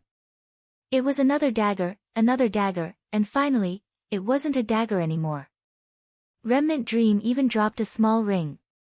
Gu Fei was speechless. In the blink of an eye, he had obtained 3 daggers. He looked at them one by one. The dagger dropped by the werewolf was called Wolf's Fang. This high-end equipment was labeled as a dagger with a coefficient of 270%. Apart from this, it was all white. It turned out that Gu Fei's luck wasn't good enough. The 2 daggers that Remnant Dream dropped were unusual. Gu Fei looked at them and was shocked. They were actually green equipment. The 2 daggers were one long and one short. The long one was called Long Execution, and the short one was called Short Sai. According to the description below, the set was called Long Execution, Short Sai. It looked like a 2-piece dagger set. Long Execution dagger had a coefficient of 220%, Short Sai dagger had a coefficient of 210%, Long Execution dagger was strengthened by 30%, damage plus 10%, strength plus 10%, Short Sai attack speed was strengthened by 30%, attack speed plus 10%, agility plus 10%. Apart from this, there were the set's unique attributes for green equipment. Critical rate 15%, accuracy 15%. Skill, Double Flurry. Just like Gu Fei's Night Streamer, there was no explanation for the skill. Gu Fei could tell that these 2 daggers were not ordinary just from their attack power, especially Long Execution. With the dagger's enhanced attributes, its damage exceeded that of the weapons commonly used by level 40 warriors. Because of the dagger's attack speed, its damage was generally lower than other weapons of the same level. Even a top-tier dagger couldn't reach the damage of a normal axe of the same level. For this dagger to be able to do so, it could only mean that it was a piece of equipment similar to the Night Streamer. As for Short Sai, its attributes showed that it mainly increased attack speed. Gu Fei held it in his hand and tried swinging it around. It did indeed feel more nimble. This was under the condition that Gu Fei couldn't reach his dagger's coefficient and hadn't fully developed its attributes. He really didn't know where Remnant Dream got such good equipment from. Did she steal it? Gu Fei was puzzled as he displayed the loot to everyone in the mercenary channel. It was a game, so there was no need for words. There was an option to show the equipment, as long as the equipment was in the player's hands. The experts in the mercenary group were naturally there. They had a much more accurate estimation of the equipment's value than Gu Fei. In an instant, the mercenary channel, which was originally silent, became silent. Where's everyone? Is there no one? Gu Fei shouted. What a strong dagger, and it's a set. Brother Yu was the first to exclaim. These attributes should be around the level of a level 55 equipment, right? Yeah. The dagger expert sword demon replied. Tell me the coordinates. What? The others were at a loss. Gu Fei hurriedly gave the coordinates of Remnant Dream's death. Just now, the reward for killing the werewolf and reporting once a minute had been accidentally stopped. Sword Demon had been at a loss for a long time. What are you two doing? Sword Demon and Gu Fei seemed to be signaling each other. The others were at a loss. They're chasing us. Gu Fei said. What's going on? Everyone asked. According to common sense, everyone was used to Gu Fei killing people. If it was an ordinary friend group, it would be normal for them to ask. However, Gu Fei was mainly doing this out of hobby. If you went to help him, he would get angry with you, so everyone was usually calm in the face of chaos. But today, Sword Demon was involved, so everyone couldn't help but ask. It's the guy who killed Sword Demon last time. What's his name again? Gu Fei didn't even remember his name. Remnant Dream is dead. Intel King's brother Yu was different. Everything, big or small, would be organized into a book. It was said that he had a special information compartment in his pocket. Yes, the equipment was dropped by him. Gu Fei said. These guys, killing people and stealing their items is quite good. Han family young master said calmly. Coordinates. Sword Demon coldly interrupted. Gu Fei hurriedly went back to work. Where are you now? Sword Demon asked. Cloud Village. I'm heading back. Gu Fei replied. Cloud Village. It's a level 70 place. What are you doing there? The experts exclaimed again. Thus, Gu Fei followed the trend and posted Wolf Tooth. When the experts saw the damage of Wolf Tooth, they knew that this equipment was ridiculously high-end. If a normal white equipment had this damage, it was definitely above level 70. You took care of the werewolves. You killed monsters 30 levels higher than you. Brother Yu was about to shout out. Everyone knew that Gu Fei often killed monsters 20 levels higher than him. They didn't see him level up, so how did he break through 10 levels? This thing counters the werewolf's regeneration. Gu Fei posted the flame baptism. Holy, do you see it? Silence. This was the first time they had seen such a special attribute. I even got this from that guy today. Showing off was actually quite addictive. Gu Fei accidentally found something fun and didn't stop. The experts carefully opened it and instantly cursed, what kind of trash is this? Throw it away. Despicable. It's not bad. Gu Fei laughed. He was happy to see such a contrast. Actually, Remnant Dream's small ring was considered a high-quality item. It was just that it couldn't compare to the long and short sai that he had just shown. Moreover, he was showing it off in front of top experts.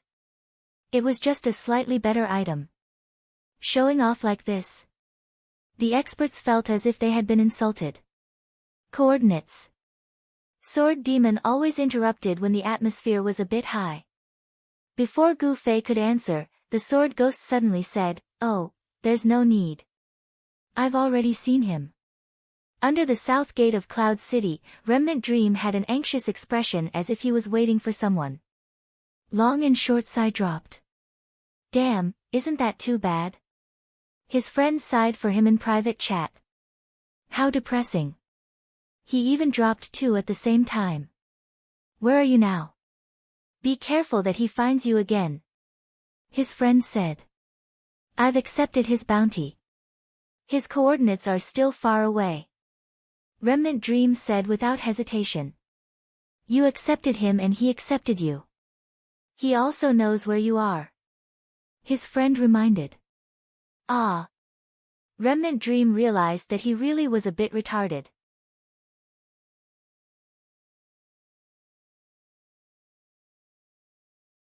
Chapter 245. After all, Remnant Dream was a guy who had experienced a lot of PK scenes. At this time, he reacted to his companion's reminder and immediately activated stealth. He moved to the side while looking around to see who was looking for revenge. Sword Demon was depressed. After seeing Remnant Dream die, he immediately activated stealth to prepare a sneak attack. Who knew that when he was less than 2 meters away, this guy suddenly activated stealth and disappeared. Sword Demon regretted in his heart. If he had known, he would have just rushed up and killed him. He had developed the habit of sneaking attacks first in battle. As soon as he thought about going up to stab someone, he subconsciously sneaked over. As an expert, it was really not good to have such a fixed train of thought in battle. Sword Demon deeply reflected on himself. However, Sword Demon did not give up. He still carefully stabbed with his dagger and came to the position where Remnant Dream was standing. Finding nothing, Remnant Dream immediately left the original position after activating stealth. He wanted to be wary of the mage's AoE bombardment, so he was already a few meters away from the original position. At this time, he was quietly observing from the side. There were people coming and going under the city gate. Everyone looked suspicious, but they did not hesitate to go their own way. The real suspect, Sword Demon, was in stealth, so Remnant Dream naturally could not see him. How is it? If Gu Fei wanted to attack, Sword Demon should have already dealt with the other party. He sent a message to express his condolences. He ran away. When I was about to stab him, he went into stealth. Sword Demon was extremely depressed. As a thief, Sword Demon for the first time had a grudge against the infinite time after high proficiency in the stealth skill. Countless players questioned this setting in the early days, but the official reply was that there would be countless anti-stealth skills and equipment to help players. As a result, everyone was now level 40 and there was no anti-stealth equipment. The Lurker's Trap was effective against stealth, so it was considered anti-stealth. But that thing on the ground was more conspicuous than a thief in stealth. It was still uncertain who would be anti-who. When Gu Fei heard this, he quickly looked at the wanted coordinates that had just been refreshed and told the Sword Demon, he didn't run. He's still over there. The Sword Demon was startled. He knew that Gu Fei had seen the coordinates, so he quickly asked, what are the coordinates? Gu Fei reported his coordinates. The coordinates were not a precise point, but an area. From the coordinates, they could only tell that Remnant Dream had died in this small area. The Sword Demon looked at the coordinate area. It was under the wall beside the city gate. Immediately, he was able to determine Remnant Dream's motive for dying.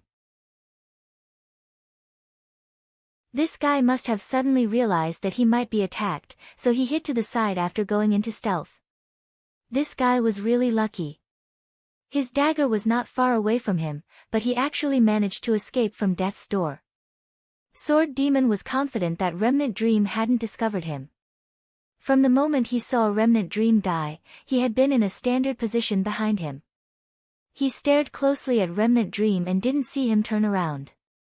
After that, the Sword Demon had been in stealth. There was no reason for Remnant Dream to discover him unless Remnant Dream had an anti-stealth item. If that was the case, Remnant Dream had a chance to counterattack him. There was no reason for him to go around to the wall.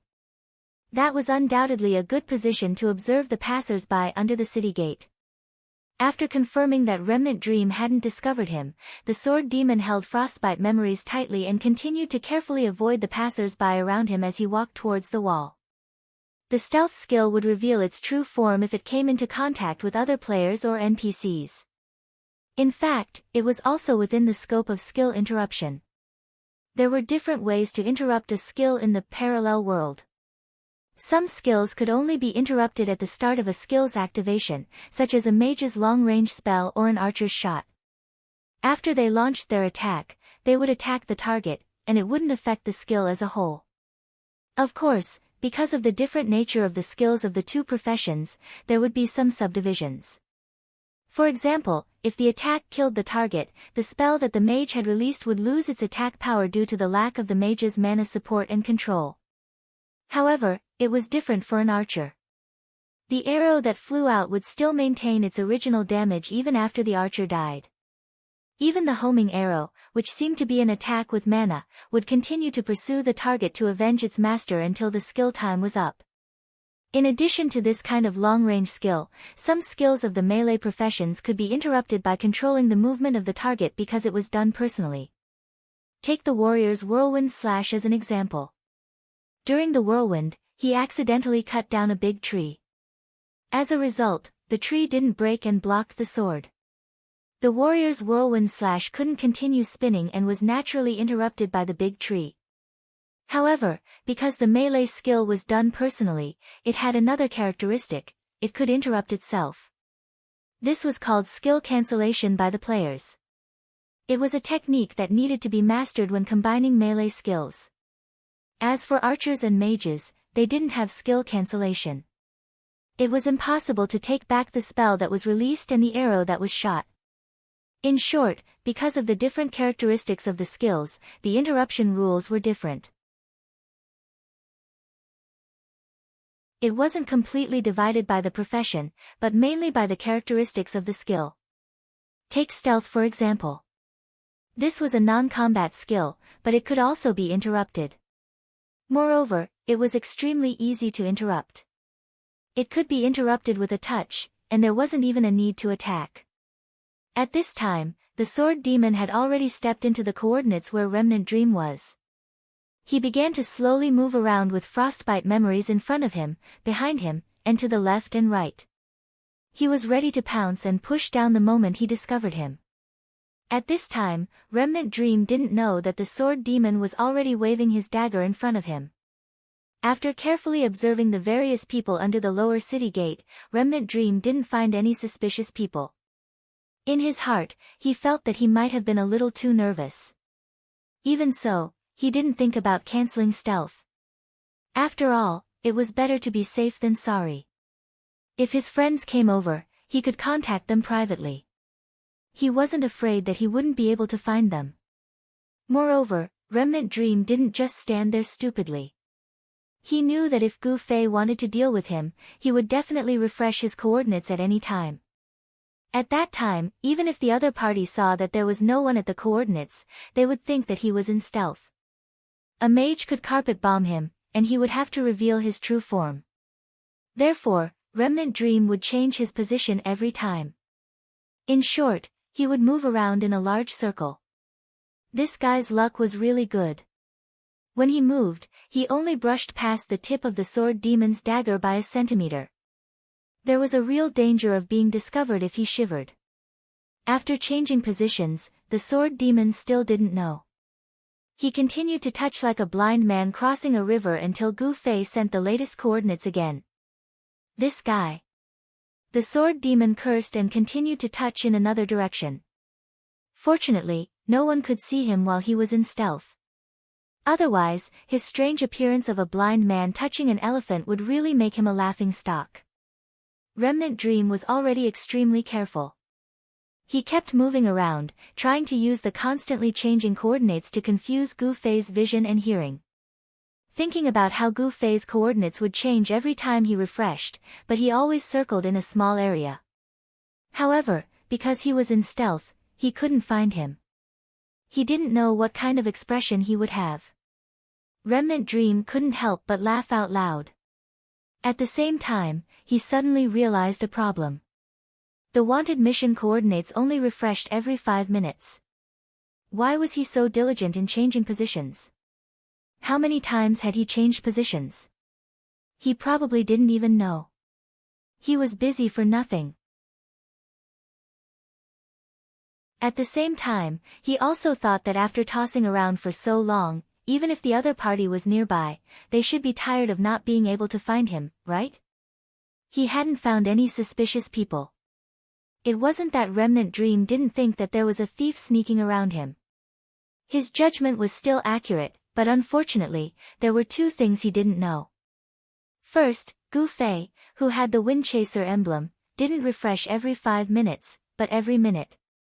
Second, there was indeed a thief beside him, but the patience and perseverance of this thief were far beyond his imagination. It wasn't without reason that heaven rewarded the diligent. Remnant Dream was originally diligent in moving, so that Gu Fei and the sword demon couldn't do anything to him. However, at this time, he suddenly began to slack off. He stood somewhere for more than a minute, and suddenly, he felt something gently brush against his side. Remnant Dream, who had already lost his vigilance, casually tilted his neck and glanced. The sword demon's frostbite memories had already turned into a blue light, stabbing straight at his neck. That momentum seemed to want to directly cut his head off. The sword demon had touched him for so long, and he was indeed very patient. However, patience didn't mean that he had no emotions at all. The sword demon's little universe had already accumulated to the point of exploding. He had simulated assassinating Remnant Dream 180 times in his mind. At this time, once he started, the explosive reaction speed was even stronger than Gu Fei's. Remnant Dream still had his head tilted in a cute manner. His neck was directly slashed by the sword demon. Of course, the bloody scenes in the game weren't heavy, and after the official launch, they would be further reduced. Remnant Dream was stabbed by this slash. Logically speaking, the main artery in his neck should have been broken. Blood should have spurted out or splashed out. In short, it should have been very turbulent. At this time, there was only a small splash of blood, indicating that the slash had hit. However, this momentum had already suppressed Remnant Dream to the point that he had no will to fight. He turned his head and ran, his legs extremely smooth. Unfortunately, this time it was the sword demon, not Gu Fei. The sword demon was better at sprinting than him, and his speed was also faster than him. As soon as he used it, he immediately chased after him like a shadow, stabbing at him fiercely. The 2 of them staged a bloody street scene, running from one side of the city gate to the other. Remnant Dream spilled blood all along the way and finally fell. Before disappearing, he stretched out his hand, seemingly full of endless anticipation for what was ahead. The sword demon looked in the direction he stretched out his hand and had an epiphany. Over there was the warehouse. This guy wanted to throw things into the warehouse before he died, but unfortunately, his speed was much slower than the sword demon. TSK TSK TSK. The sword demon sighed as he picked up the 2 pieces of equipment that Remnant Dream had dropped on the ground. Butterfly knot, look, Remnant Dream's dead classmate died because he wasn't hardworking, so everyone must be hardworking.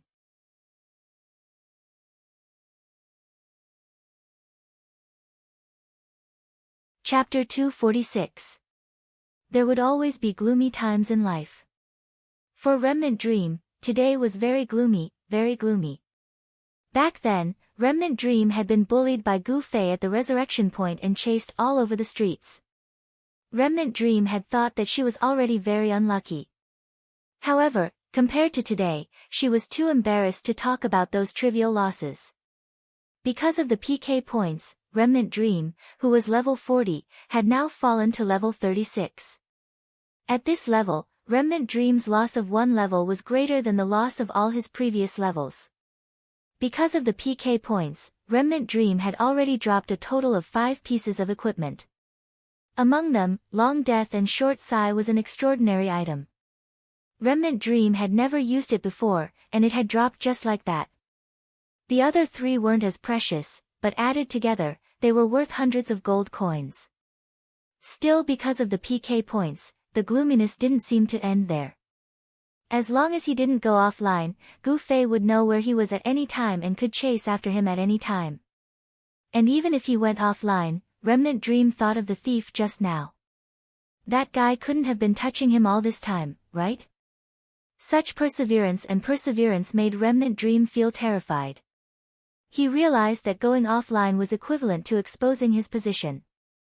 That guy must be very patient and waiting for him to come back online. Remnant Dream recognized Sword Demon. He knew that he was the #1 expert in the online gaming world back then, and he also knew that he was one of the victims of his PK gold farming in the parallel world. He had absolute reasons to support playing Remnant Dream to death. However, Remnant Dream wasn't thinking about how to avoid trouble at this time. He was still thinking about how to plot against Gu Fei. Because he had to get back Long Death and Short Sai. Not because of any obsession, but because of his job. Remnant Dream was a member of the gold farming studio. His game equipment and account were all provided by the studio boss, who also paid him regularly. And the first thing he had to do was help the boss earn money in the game, earn money. Killing people to drop top-grade equipment? This was just one of their ways of making money. From this point of view, Long Death and Short Sai actually didn't belong to Remnant Dream. These were all things that had to be handed over to the boss, and it was up to him to decide whether to keep or not. The more valuable the item, the more it was like this. It was just that this was the first time Remnant Dream had ever obtained such an exquisite item. In a moment of selfishness, she wanted to earn some extra income from it, so she secretly kept it. He didn't dare to use it himself. He just wanted to find an opportunity to sell it and exchange it for money. Auction house. Exchange? None of these places would do. When the items were displayed, his name would also be displayed. This kind of private behavior was a taboo in the studio. Once the news got out, it was inevitable that they would be fired. A game was a game, but right now, Remnant Dream was trying to make a living, so he couldn't be careless. Of course, Remnant Dream had kept this equipment a secret from his colleagues. The only ones who knew about it were 2 of his private partners, not his colleagues. At this time, Remnant Dream desperately wanted to take back the money, but she couldn't rely on the power of their studio. Because their rule was to report as soon as they obtained anything valuable. No one knew about the existence of the money. At this time, when Remnant Dream reported it, it had already exploded. Everyone who worked in this field would understand what Remnant Dream was doing. If it had exploded just like that, and the other party took it and used it silently, Remnant Dream wouldn't be so nervous. But the problem was that he believed that the other party wouldn't do so. This group of people was already notorious in Cloud City. Just thinking about them made people's teeth itch. Say, how satisfying would it be to get the exquisite equipment from the hands of this group of people? Just based on this, Remnant Dream reckoned that this guy would find an opportunity to publicize it everywhere. Once the wind blew, not only would the outside be scolded like a street rat, but the inside would also be eradicated because of corruption. Otherwise, why would Remnant Dream be so gloomy today? The most important thing was to quickly snatch the Long and Short Sai back. Recover this stolen item, quickly hand it over to the organization, and then everything would be fine. Now that you're empty-handed, no one will believe you even if you report that the equipment you've obtained has been destroyed. At this time, Remnant Dream didn't want to take back the money. He just wanted to keep his job. As for the series of problems such as the decrease in trust after this matter, he would think about it later. Remnant Dream activated stealth and scurried on the street. This time, he didn't dare to be careless. He walked like he was drifting. At the same time, he sent a message to 2 friends. Don't go to the city gate. You died again. His friends mourned for him. Yeah. Where are you guys? I'll go find you. Remnant Dream needed to keep moving at this time. Just past the central square, Pike Street, his friend said. I'll come. Do you have any clothes? Remnant Dream asked. What, your butt was exposed? Remnant Dream cried bitterly. Just now, Sword Demon's knife had pierced through his clothes. When he revived at the resurrection point, he was wearing clothes that stuck to his flesh. Needless to say, it was embarrassing. Remnant Dream felt that it would look better if he wore underwear and ran naked. Fortunately, he knew stealth. Remnant Dream was really a happy-go-lucky person. He had fallen to this point, but he was still good at finding humor in the ordinary. The two sides met on Pike Street.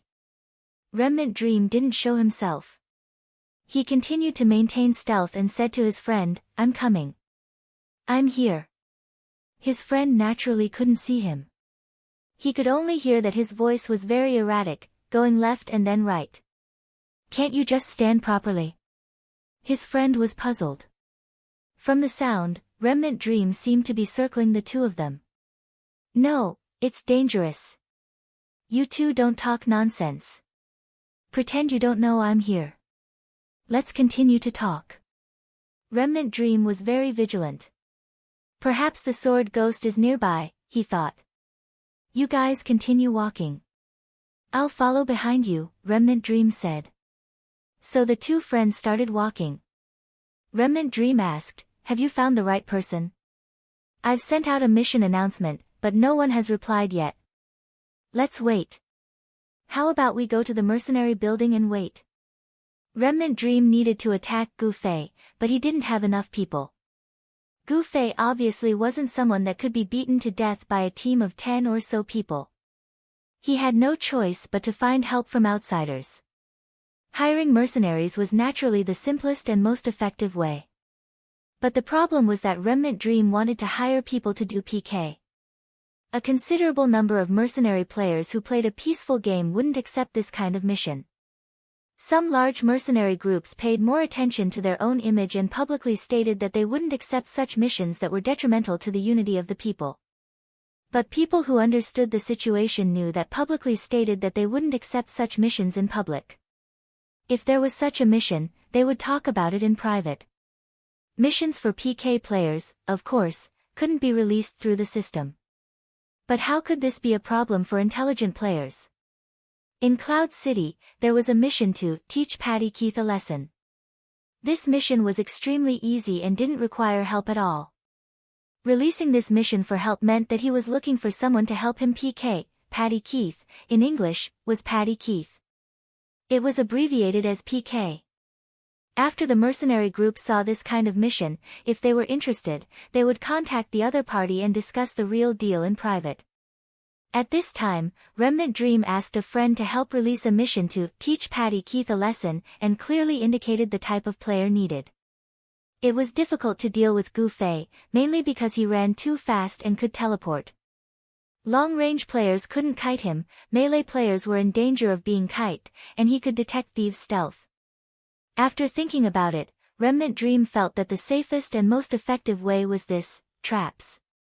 Currently, the probability of traps being exposed was relatively high, but players had already mastered the skill of burying their own traps. If it was just one trap, the probability of stepping on it was much lower than not stepping on it. But what if there were many traps?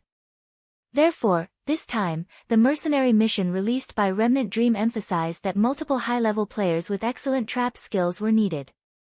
It would be great if there was a group of players who were good at playing traps and formed a mercenary group. Maybe they would often work together and cooperate to create some more exquisite trap formations. Remnant Dream thought so. At present, the more famous cooperation formations in Cloud City were the Mage formation of Singing to Wine and the Arrow formation of Crisscrossing the Four Seas. If these two groups set up an ambush, Remnant Dream felt that it would be a great threat. But the problem was that these two were big mercenary groups under the big guilds, and the fees were all over the place. Moreover, there were many experts in the big guilds, and some of them were Remnant Dream's customers. Although he tried to hide every sneak attack, there were, after all, guys like Sword Demon who spied on him in an instant. If he happened to run into such a guy, wouldn't he be walking right into a trap? Therefore, traps were economical, safe, and practical. He just didn't know if he could recruit people. As he walked toward the mercenary building, a friend suddenly sent him a message. Someone contacted me. Oh. It's a mercenary group. He said that most of them are skilled trap masters. Really? Remnant Dream was very surprised. In fact, he was fantasizing about such a group because the current power of traps was really limited. One person could only throw one, and when activated, he could only catch one. It was not yet the time to accompany a trap army. He didn't know which expert was so knowledgeable to start training so early. Where is he? Remnant Dream asked. He's in the building, waiting for us. His friend said. Butterfly knot, there are many traps and dangers. Do you feel the suspense, students?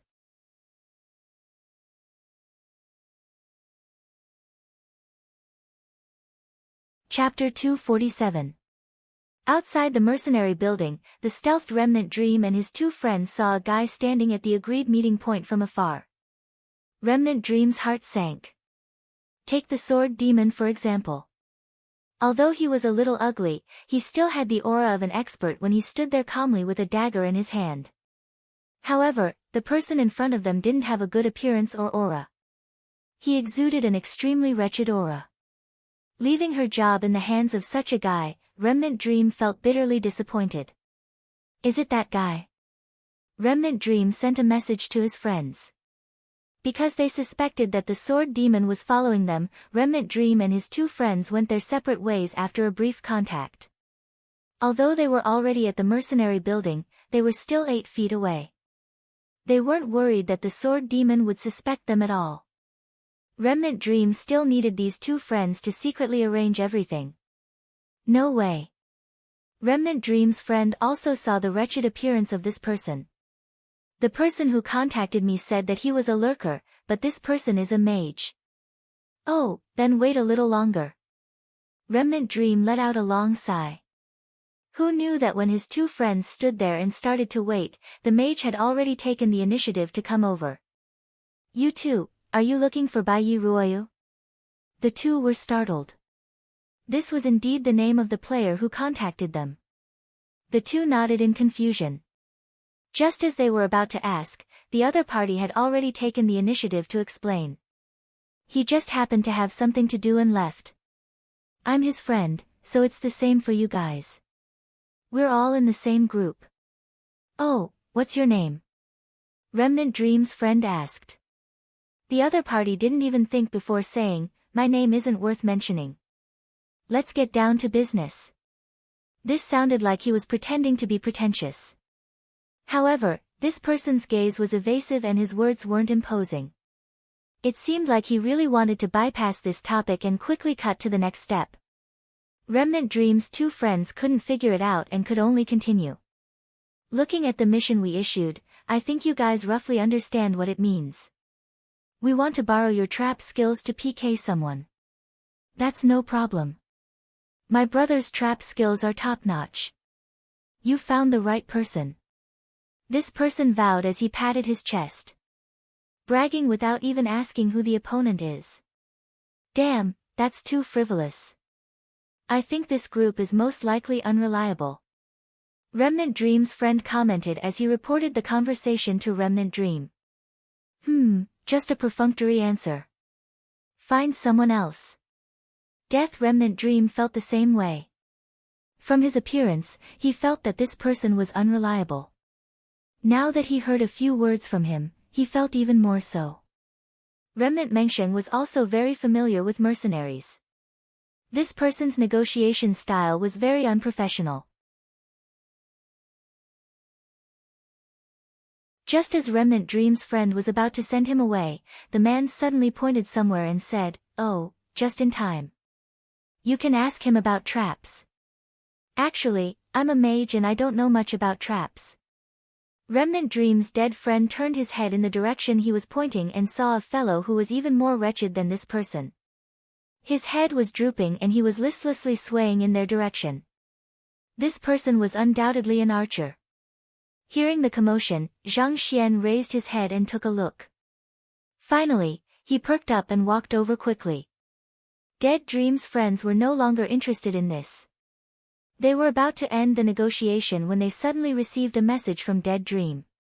Wait a minute, is this guy with them? Yeah. His friend replied. Alright, let's have a good talk with them. Remnant Dreams suddenly became excited. What happened? His friend didn't understand. In terms of wretchedness, this guy was even more wretched than that mage. Why did Remnant Dream seem to favor him so much? I recognize this person. In Cloud City, there are 3 archers ranked in the top 20. Yutian Shinming, Reflection of Time, and Tsubasa Sakaratsuka. This person is Tsubasa Sakaratsuka. If he switched to Lurker, he would be Cloud City's #1 trap technician. Who else could be better than him in terms of technique? Dead Dream quickly replied. Dead Dream's 2 friends were moved. They didn't expect the guy in front of them to be able to rank in the top 20. They quickly complimented him in the way they dealt with experts. However, Tsubasa Sakaratsuka waved his hand and said, I can't. I just dropped a level recently and haven't reached level 40. I don't know how to set traps. The 2 were speechless. They were about to inform Dead Dream when they heard him continue, however, there are many traps in our team. I don't have to do anything. I can just guide them from the sidelines. The 2 of them conveyed his words verbatim to Death Remnant Dream. Death Remnant Dream agreed with him. Well, the method of setting traps is the same. There's nothing much to say. The technical content is mainly in the placement of the traps. Whether or not you have the skills can be used as guidance. With an expert like this, there shouldn't be a problem. This was all about Remnant Dream's death, and the 2 friends were just there to help. Since the person involved, Remnant Dream's death, acknowledged this person very much, the 2 of them had no objections. They immediately asked, how many spies do you have? How many do you need? Tsubasa Sakaratsuka asked back. It can trap 1 person with 100% chance. How many of you are confident? In the early days of the mercenary business, 1 person paid and the other did the work. It was as simple as that. But as the market continued to mature, both the buyer and the seller had more conditions to negotiate. The difficulty of the mission, the time needed, the manpower that the mercenaries would send, the capabilities of the manpower, and many other details directly affected the price of the mission. Of course, if it was released through the system, it wouldn't be so complicated. The main thing was that it was a private transaction between players. Who is the person you want to deal with? Tsubasa Sakaratsuka asked. This guy's questions and answers were much more professional than the sorcerer's. The 2 thought and replied, Qianli is drunk. Tsubasa Sakaratsuka and the sorcerer were both startled. This shock was within the expectations of Dead Dream and the others. After all, Qianli is drunk was very famous recently. He was known as the #1 expert in Cloud City. Some people might think that this was an exaggeration, but Dead Dream, who had fought with Qianli before, was very sure of it.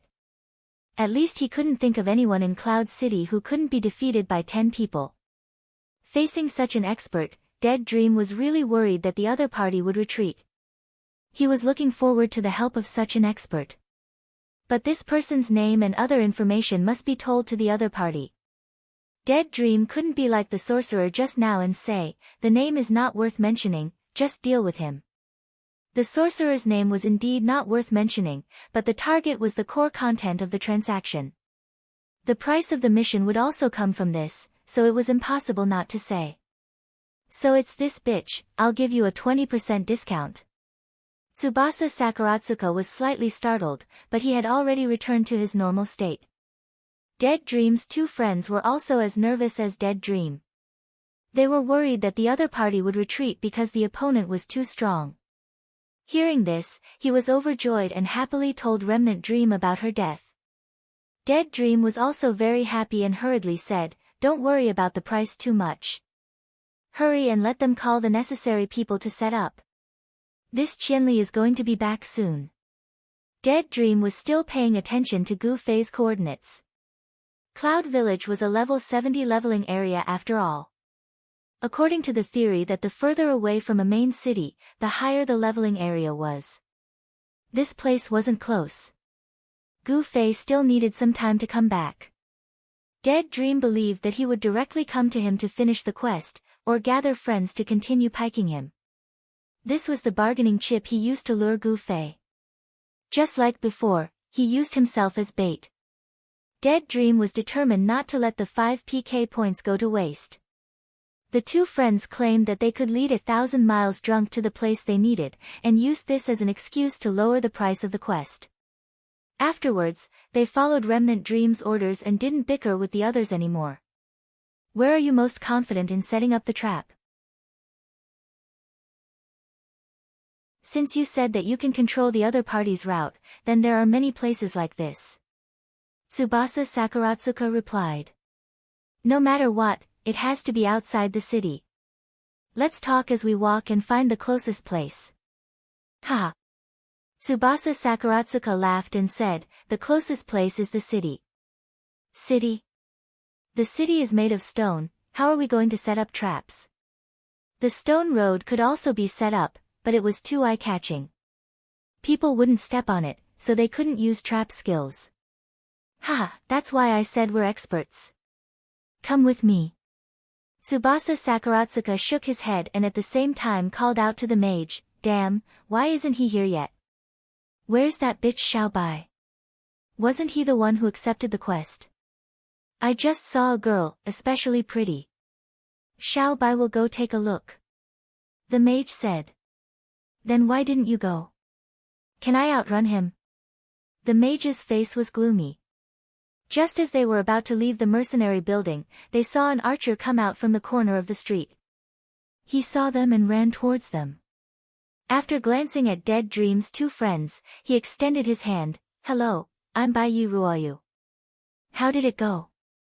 The two friends nodded and shook hands. We're going to set up now. Bai Yi Ruoyu nodded and didn't talk about this anymore. He moved closer to the mage and winked. Hey, that girl isn't bad. Did you get her name?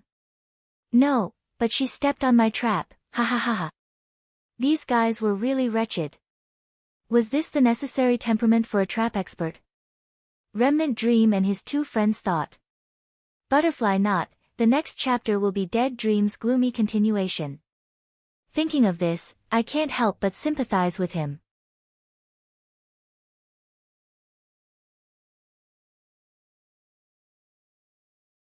Chapter 248. Dead Dream's two friends followed Tsubasa Sakuratsuka and the others to set up the trap. Dead Dream naturally didn't follow them. As the bait, he naturally had to do his job well. Remnant Dream was still very clear-headed at this moment. The current situation was that he had to find 1,000 miles drunk, kill him, and take his revenge.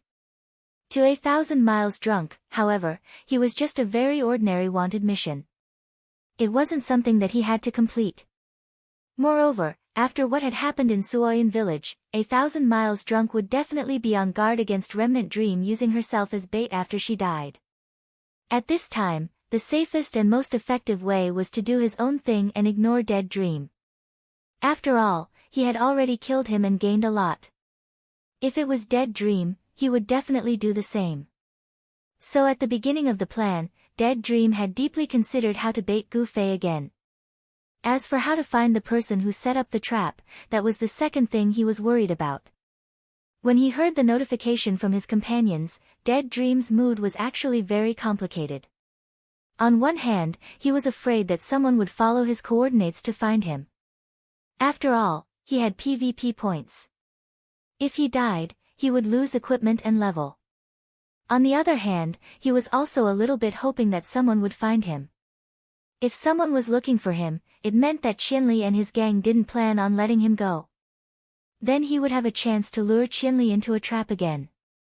So when he was under the city gate, Dead Dream didn't leave after going into stealth. He continued to wander around, waiting for someone.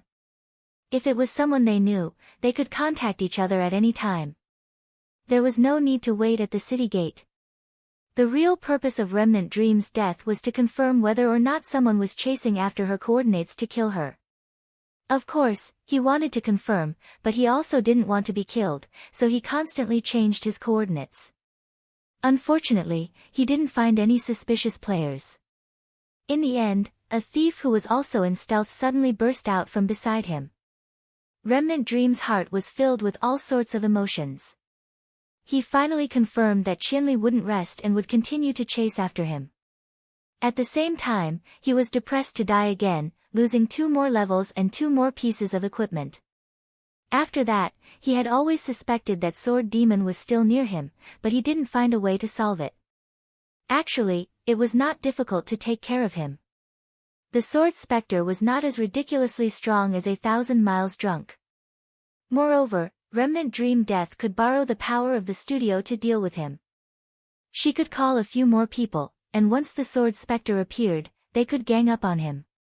Taking him down would not be a problem. Remnant Dream and the others in the studio were all PK experts, much more professional than the average player. Dead Dream deliberately left Sword Demon near him. He wanted to use the eyes of Sword Demon to make Qianli think that he wasn't playing any tricks. Although the Sword Ghost and Remnant Dream had turned a blind eye to each other, if the Sword Ghost was nearby, it could roughly tell where Remnant Dream had gone. From a certain angle, it could determine what Remnant Dream had been doing. While his friends were busy setting up traps, Dead Dream showed the tail behind him what he was doing. For example, going to the auction house to look at the equipment. For Dead Dream, who had been killed from head to toe, this was really what he should do at the moment. Just like a city had its prosperous and rich side, there would always be some unknown and dilapidated areas. The main city in the game also followed this line of thinking. The two followed Tsubasa Sakaratsuka and the others and came to such a T-shaped small street. This place was far away from the main street. The stone slabs on the street were broken, the dirt was bare, and weeds were growing in many places. Go through here, go to the right, turn left at the second street corner, and then go through. That's the archer shooting range. If you want to go offline from the direction of the south gate, the shortest route is through here, Tsubasa Sakaratsuka explained to the two. Pfft, York Alley is the shortest route. Someone had a different opinion. At this time, there were many members of the other team. There were more than 10 people, all lurkers, and all of them were very wretched. Bullshit. Reggie Street is the shortest route. There were many different opinions. Dead Dream's 2 friends listened to the argument and felt like they had lived in vain. They had also played in Cloud City for so long, but they had never heard of the street names mentioned by these people. Stop arguing, let's get down to business first. Tsubasa Sakaratsuka said. But no one listened.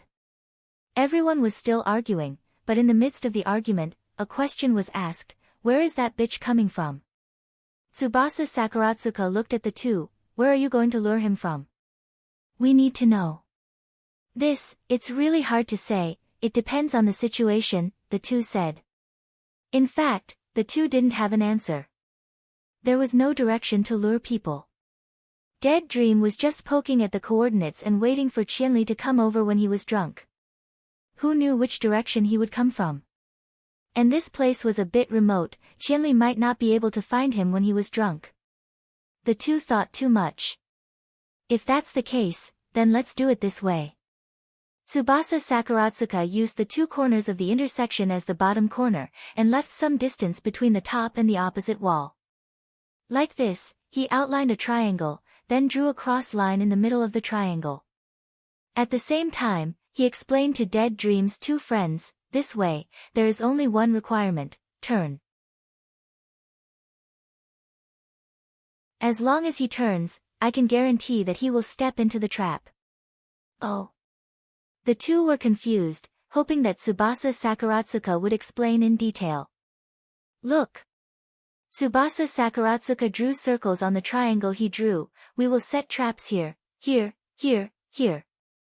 Tsubasa Sakaratsuka said more than 10, here, and drew more than 10 circles on the triangle. At this time, no matter which direction he comes from, as long as he turns, he will step into our trap triangle. Even though the traps in this triangle aren't very concentrated, you can still give it a try. Tsubasa Sakuratsuka used his circle drawing stick to poke at the ground and said, no matter which direction he enters this triangle, if the first step doesn't work, the second step doesn't work, there will be a third step. If the third step doesn't work, we will give you a full refund. The two stared blankly at the triangular circles on the ground. Come, let's try walking. Let's see if we can step into the circle. We haven't set any traps yet, so what's there to be afraid of? Tsubasa Sakuratsuka said. Thus, the two took big strides, walking from 3 different directions of the T-shaped street, turning left and right as they tried. Just as Tsubasa Sakuratsuka said, no matter how they walked, they would step into the circle within 3 steps. This circle, isn't it a bit too big? One person said as he stepped on the circle under his feet. Hee, this is a game. What do you think it is? Traps also have a range. As long as your foot steps into this range, the trap will activate and clamp your foot, restricting your movement. Do you really think you'll be able to fit into the trap with 100% accuracy? Tsubasa Sakuratsuka said. Oh, Tsubasa Sakuratsuka continued to be pleased with himself. Actually, if we have enough people, the triangle area can be expanded. Then, even if he walks straight, he will definitely hit. But right now, we don't have enough people, so the 100% hit area can only be this big. It can't be pushed up to the wall, so only when the opponent's path turns will it be foolproof. Can you guys do it? This shouldn't be a problem. The two felt that this was something they could control. Then let's set it up like this. Tsubasa Sakuratsuka nodded. He turned around and yelled at the guys who were still arguing about which street was the closest, set the trap. Don't be so fucking noisy, be quiet. The crowd still didn't listen, and as they argued, they came over to set the trap. At this time, Remnant Dream's 2 dead friends suddenly thought of something, and hurriedly stopped the crowd. Wait. What is it? Tsubasa Sakuratsuka looked at them. This triangle area of yours is indeed a sure hit area, but this way, our drunk friend in charge of Qianli won't be able to avoid it when he turns the corner. What should we do? The two said. So that's how you're going to lure the enemy, you should have said so earlier. Tsubasa Sakuratsuka said as he moved the circle of his triangle slightly, and pointed. Originally, there wouldn't be such a Y-shaped gap, but since your people also want to go, I'll leave this path. Be careful, I won't take responsibility if he steps on it again. How are we going to tell him? The two said anxiously. The coordinates in the game were regional, and the entire triangular area was within 1 coordinate. It was obviously impossible to use coordinates to indicate the area. Using words to describe the area made the two of them feel powerless from head to toe. How about this? Tsubasa Sakuratsuka used a stick to lightly draw the Y-shaped gap on the ground. Let him walk on this line when he comes, he definitely won't get hit, but I can't draw it any more obvious. Let him open his eyes wider, is his eyesight okay? No problem, no problem. The two quickly said. Then that's it. We'll set the trap, and you can already lure people over. Let's finish earlier. Tsubasa Sakuratsuka's words revealed incomparable confidence, making the two more and more convinced that he was indeed an expert. When it came to traps, his temperament was solemn, and Remnant Dream's words weren't false. This really was the #1 trap technician in Cloud City, even though he had dropped a level and temporarily couldn't set traps. The two already told Remnant Dream about the situation, and repeatedly emphasized to see the Y-shaped line clearly. If you don't walk on this line, you'll definitely fall into the trap. You must be careful. The two of them vowed solemnly. Little did they know that at this time, Tsubasa Sakuratsuka's guild and mercenary group were also in a mess. Damn, Tsubasa Sakuratsuka, you're too wretched. What triangle area, only you can make it up. The triangle area is also filled with OOXX. It's obscene, very obscene. No wonder you can't get girls. Damn, how can the trap range be so big, you're bullying strangers like this. Damn, if you lie to your customers like this, will you still have business in the future? Close down as soon as possible. What's with all the noise? Hurry up and get to work. Tsubasa Sakuratsuka scolded in the channel. Damn, where do we put it? The circle is so big.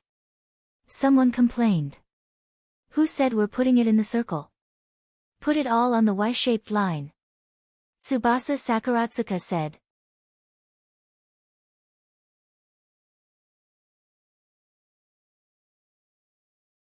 Chapter 249.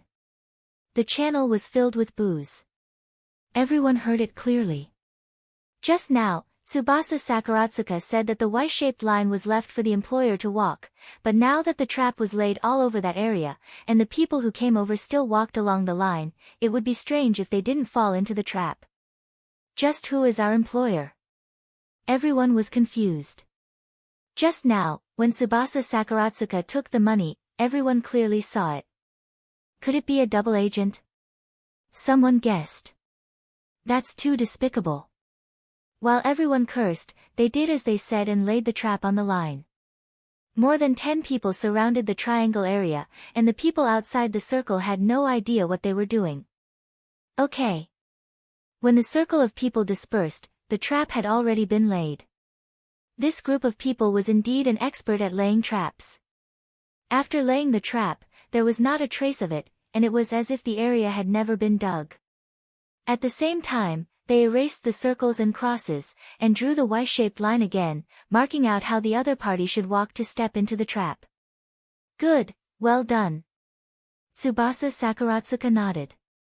Okay, let me try. One of Remnant Dream's 2 friends was excited, and was about to go online. When the circle of people heard this, they were all dumbfounded. They looked at Tsubasa Sakuratsuka with extreme disdain, as if to say, your stupid plan is about to be seen through so quickly. Tsubasa Sakuratsuka hurriedly went forward to stop that guy. Boss, don't mess with us. If you go up and walk, the faint line will immediately be erased. Right now, that area is full of traps. How are we going to draw the line again? Don't tell me we have to start all over again. It doesn't matter. Can't we just follow the line and draw it again? The other person said. The problem is, can you see where the trap is? Tsubasa Sakuratsuka said. I can't. The other person shook his head. Then that's it. If you go up and step on the line now, we won't be able to draw it so accurately. We have to dig out the trap, and when we set it up again, we can draw it accurately. Tsubasa Sakuratsuka said. When the other party heard that it was reasonable, he immediately expressed that he wouldn't add to the mess. Tsubasa Sakuratsuka and the others breathed a sigh of relief. Not bad, Yuzai. You're pretty good at bluffing. Someone said in the channel. If you're so good at bluffing, why can't you even get a girl? Laughter filled the air.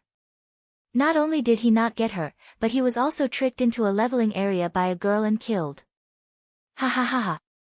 Tsubasa Sakuratsuka was not in a good mood, but he did not show it on his face.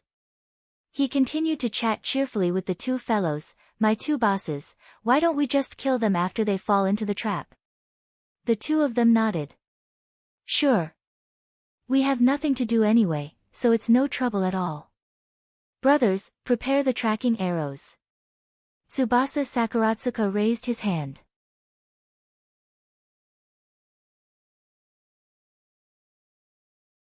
Everyone cheered. Everyone, find a place to hide. As soon as Sakurazuka Tsubasa's voice fell, everyone skillfully set up human ladders to climb up the wall. At first glance, it was obvious that they were all experts. Even the mage's skills showed an unusual level of proficiency. Not long after, the alley was empty. Only Remnant Dream and his 2 friends were left on the quiet street. Looking at the triangular area that was full of traps, they could only feel the chilly wind blowing in their faces.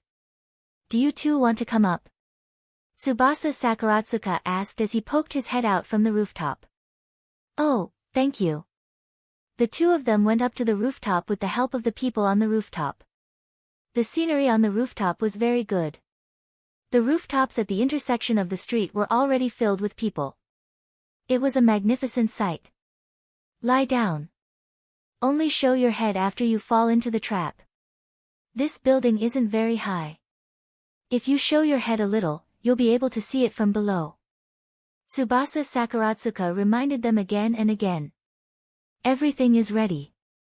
Remember, Y-shaped. When Remnant Dream received the message, he was already rushing over to this street. He wasn't familiar with this place. He had passed through many streets according to the coordinates, but he always got lost. This made him very anxious. The coordinates of 1,000 miles drunk that he had spawned were getting closer and closer, but he still couldn't find the way here. How do I go? Remnant Dream sent a message to his friend. He was about to cry. His friend couldn't describe this place clearly either. He could only vaguely shout the coordinates, then ask for Remnant Dream's coordinates, then say something like, soon, soon, close, close. It was basically not a hint, but just a comfort. Finally, Remnant Dream found this T-shaped street. The entrance of the street was not far ahead. Remnant Dream calmed down and slowed down. He wanted to wait for Qianli drunk. Why? Because he still remembered that Sword Demon was nearby. If he went in the direction of the trap early, maybe Qianli drunk wouldn't be able to fall, and Sword Demon would become cannon fodder first. At this time, Remnant Dream had no interest in Sword Demon at all. He just wanted to catch Qianli drunk. Remnant Dream wanted to stall for time, but he was also afraid that Sword Demon would find him, so he moved forward in a zigzag route in the street. The coordinates that refreshed every 5 minutes were still not there. Remnant Dream was really anxious. Just as he was patiently continuing to deal with it, suddenly, a black figure came out of the street in front of him. He glanced over and immediately rushed over. Qianli drunk. Remnant Dream was excited. He finally arrived. It was just that the direction he came from was the worst. If he came from the lower end of the T-shaped street, it would undoubtedly be the most ideal. At this intersection, there was no other choice but to turn, and he would definitely fall into the trap. If he entered from the same street as Remnant Dream, then behind Remnant Dream could also lead him to turn. At this time, the situation was worse. If Remnant Dream didn't hurry up and turn the corner, Qianli drunk would rush over. Fortunately, the zigzag route that he used for a long time was only a few steps away from the street intersection. Remnant Dream quickened his steps to the street intersection and glanced forward. Qianli drunk's speed was really fast. Maybe he had already discovered me. Remnant Dream knew that stealth was ineffective against Qianli drunk, but at this time, he pretended not to know, and his face was calm and composed. He didn't know that Gu Fei could indeed sense the existence of people who were in stealth. But it was just existence, nothing more. He couldn't feel what kind of expression you had. Remnant Dream put on a show while in stealth, but it was completely superfluous. Looking down, Remnant Dream found the faintly discernible Y-shaped line on the ground. He secretly praised the ingenuity of this trap. This circle of land didn't look like a trap at all. And this line, if he didn't have someone to remind him, he would never have noticed it if he just walked around casually like an ordinary person. What a good line. It filled people with confidence and hope. The money spent was worth it. Remnant Dream was so moved that he almost cried. His gloomy day was finally over. Thinking of this, he stepped onto the Y-shaped line. There was a "pa" sound. This sound passed through the mud and broke out of the ground. It didn't seem so clear and was full of turbidity, but it pierced through Remnant Dream's heart. Confidence, hope, life, ideals, they all disappeared in an instant.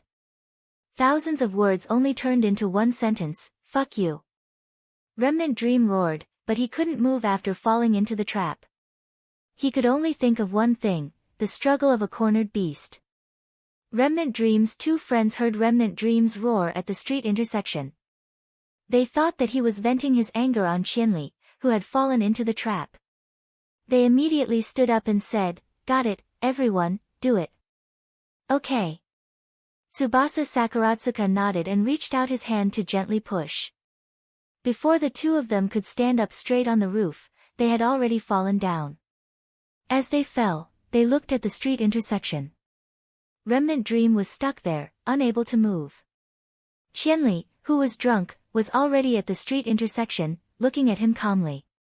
Tsubasa Sakuratsuka stood up on the roof and made an "okay" gesture to Gu Fei below. The sorcerer on the other wall also stood up proudly and called out to Gu Fei, "Brother Zui. Hey, fireball." Gu Fei waved at him. The fireball leaped up, and Gu Fei quickly drew his sword and extinguished it. "Long time no see," he continued. "Brother Zui." Hearing him call him that, it was so intimate. Was there anyone who didn't understand? Remnant Dream's heart was dead.